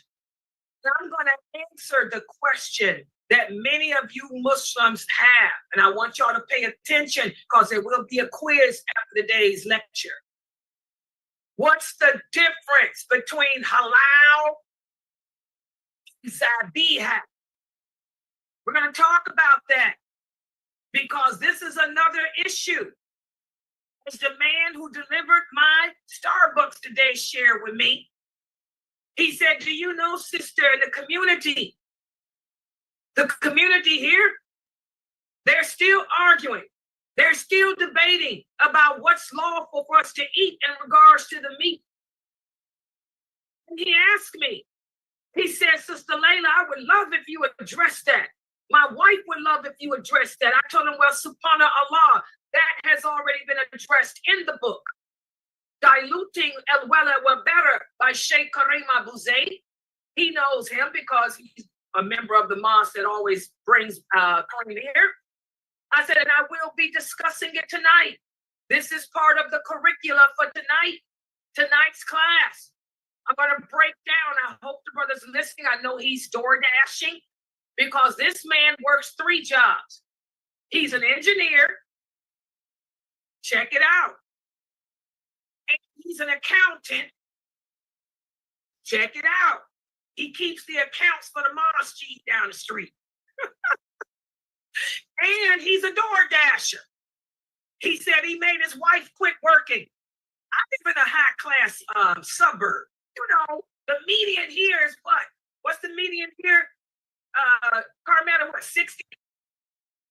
70,000?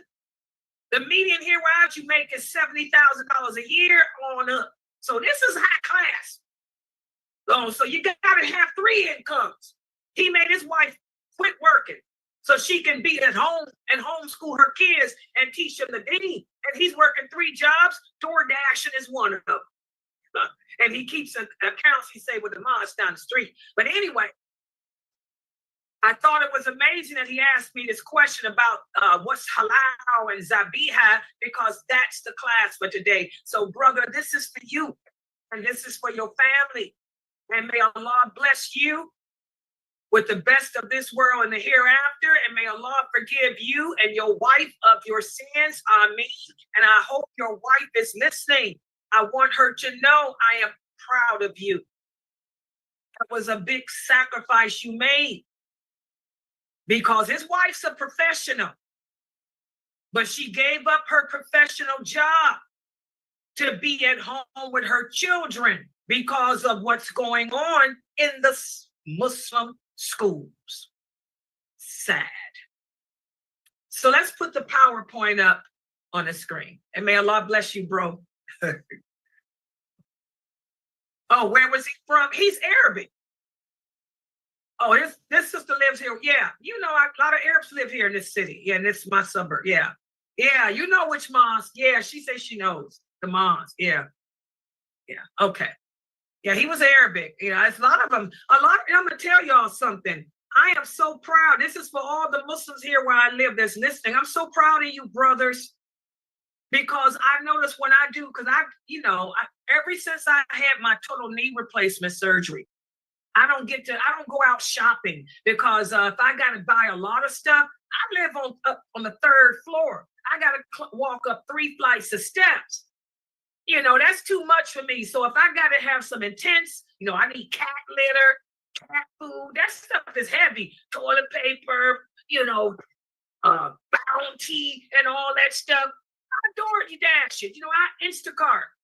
And I am so proud to see that a lot of the Instacarters are Muslim men here in my city where I live. And I'm proud of you brothers, that you brothers are professionals, because I know what the median is of income here. Y'all professionals. This ain't no trailer park suburb.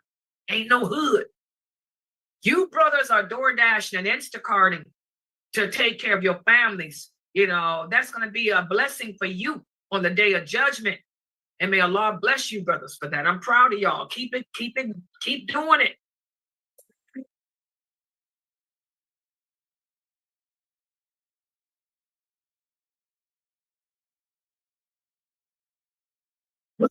Into a new way.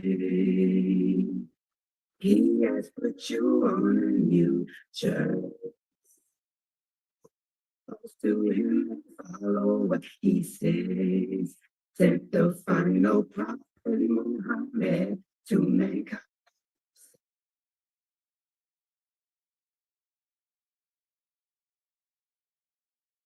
So this is our class on enjoining the good and forbidding the evil. Very important topic. Why is it important? Because enjoining good and forbidding evil is an obligation upon every Muslim on this planet. Now, that statement that I just made, a lot of people will say, oh, that statement she made is not true. It's not an obligation. Really? Allah says it is. The Prophet Muhammad sallallahu alaihi wasallam said it too. And this is what I want you guys to understand. Islam is only based on 2 sources. The book of Allah, which is the Quran, and the Sunnah of the Prophet Muhammad sallallahu alaihi wasallam, which are the hadiths. Scholarly views, the fatwas of the 4 imams is not a source. In fact, the opinions of the scholars is not a source. And unfortunately, the Prophet Muhammad sallallahu alaihi wasallam said that in the later years, which is our time, the Muslims will end up imitating the Christians and Jews. They will end up allowing their scholars to issue Islamic verdicts that go against what Allah said, that go against what the Prophet said, sallallahu alaihi wasallam. And that's what's happening today. I tell you that Allah says that enjoining good and forbidding evil is an obligation upon all Muslims, male and female. And then you tell me, no, it's not. The scholars have a different view. I don't care about no different view. The scholars can have 1,000 views. Who are they? They're nobody. Allah makes the laws. Allah makes the rules of this religion. No one, no man can out-trump Allah. Do you young brothers understand that?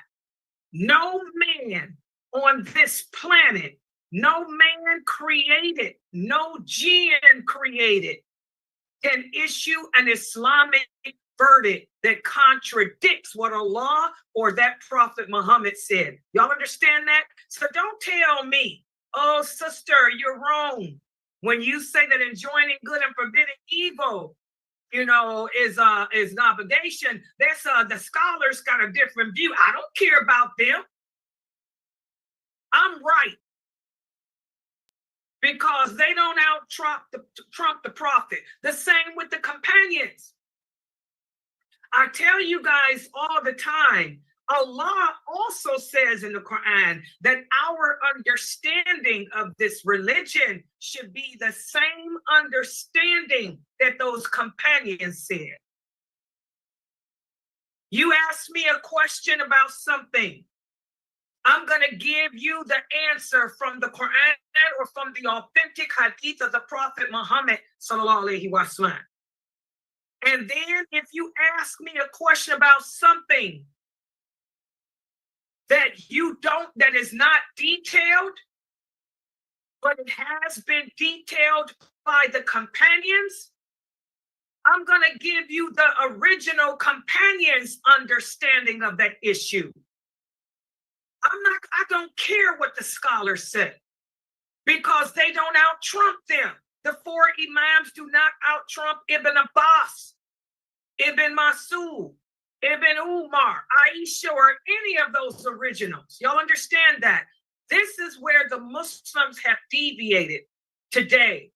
This is why there's so much fighting on the internet, and this is why this ummah is confused about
now.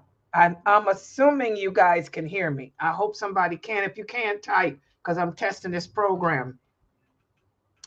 I added some new stuff. And I'm not streaming through my Zoom room. I'm streaming directly to you guys. This is a different computer I'm using. And my connection's not as solid on this one, but I'm testing still.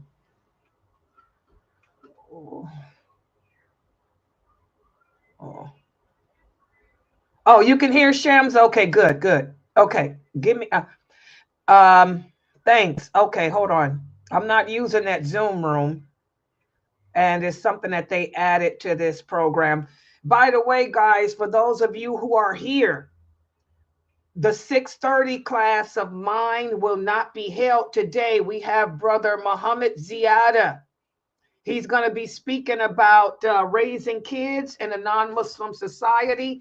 He's going to continue his discussion of abduction, how kids are being trafficked.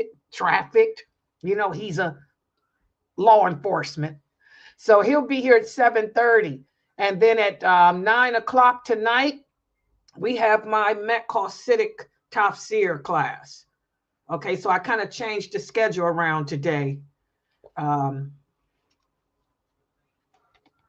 But this is the streaming program. And by the way, for the people on Twitch, I did not know. Why didn't anybody tell me that on Twitch I messed up with the channel? You know, this is what happens when you have women in charge.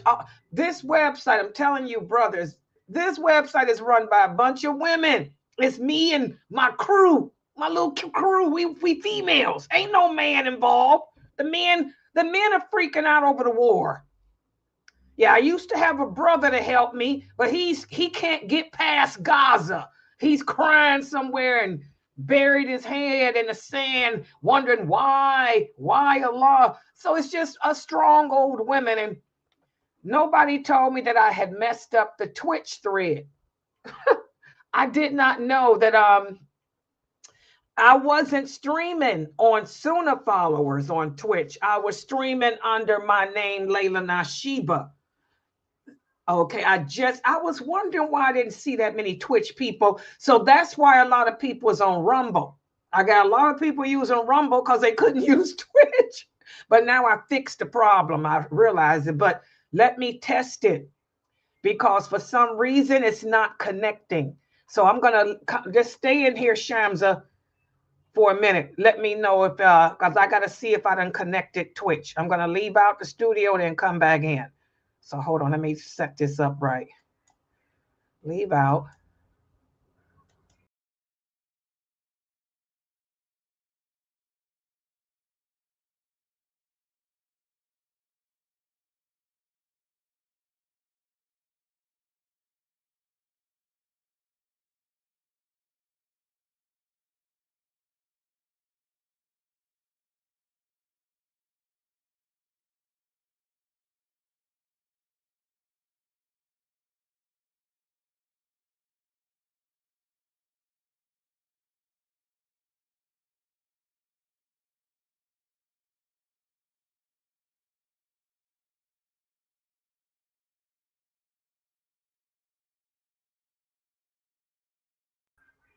Okay. Am I in here? Can they guys hear? Okay, let's see. I have to try to figure out Twitch now. Let me try to add them back. Because I didn't know. Nobody told me it was going to Layla Nashiba instead of to the. Let's see what happens now. I don't know. Okay, let me check now. Okay. Twitch.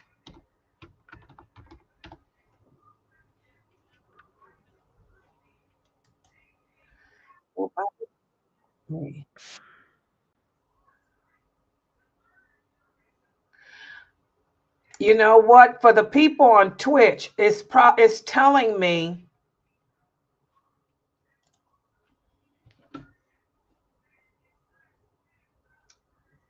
Let me log out. It's telling me that since I just now fixed it all up, that I'm gonna have to wait till my next stream because I didn't know, but I fixed it. You know, you got to stay up on technology.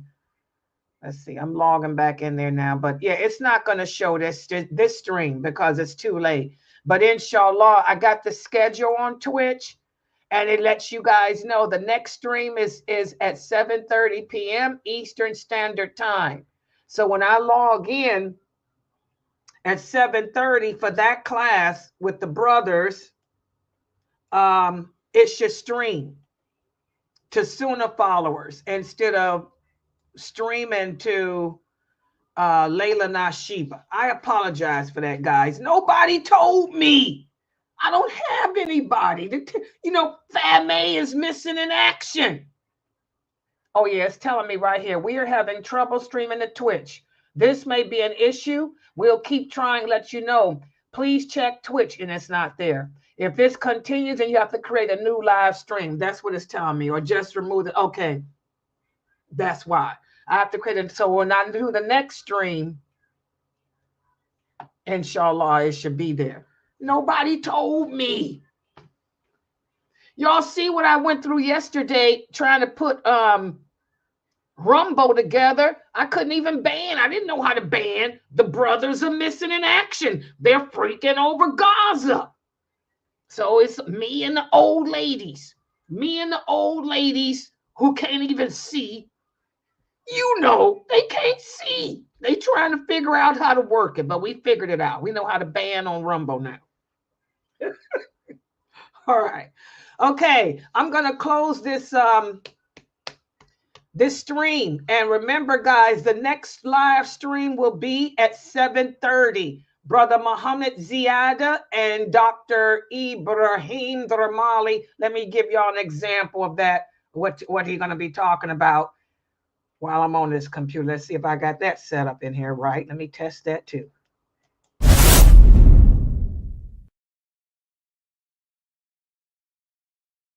Assalamu alaikum wa rahmatullahi wa barakatuh, my dear brother and sister. I just saw Brother Muhammad here in Salat al-Jum'ah, alhamdulillah. It's an honor to speak on a very important topic. I just discussed with Brother Muhammad, and Brother Muhammad is going to speak with you, inshallah. Inshallah. Tuesday, inshallah. Tuesday, inshallah, we're going to discuss raising our Islamic Muslim children in a non-Islamic world that we're living in right now, the society that we live in. Especially now we have a lot of issues happening in our schools, in our colleges, universities, that a lot of our Muslim kids aren't really ready for it. So I think we should have a nice little discussion. Inshallah, we'll have a lot of people on board that can ask a lot of questions that they have. And we can kind of talk about how to kind of keep our deen and our religion inside of our children while they're going through out there in the world with the non-Muslims that are around there, inshallah, that, you know, have a lot of pressure that they're put on them, peer pressure and all that kind of stuff, inshallah. So Sunnah followers, prepare yourself and even your kids and share this very, very important topic. Very important. Alhamdulillah, Brother Muhammad accept to join us every Tuesday, inshallah. Sure. 9 o'clock p.m. So it's for the time, inshallah. Assalamu alaikum wa rahmatullahi wa barakatuh. Jazakallah khair, Brother Muhammad, inshallah.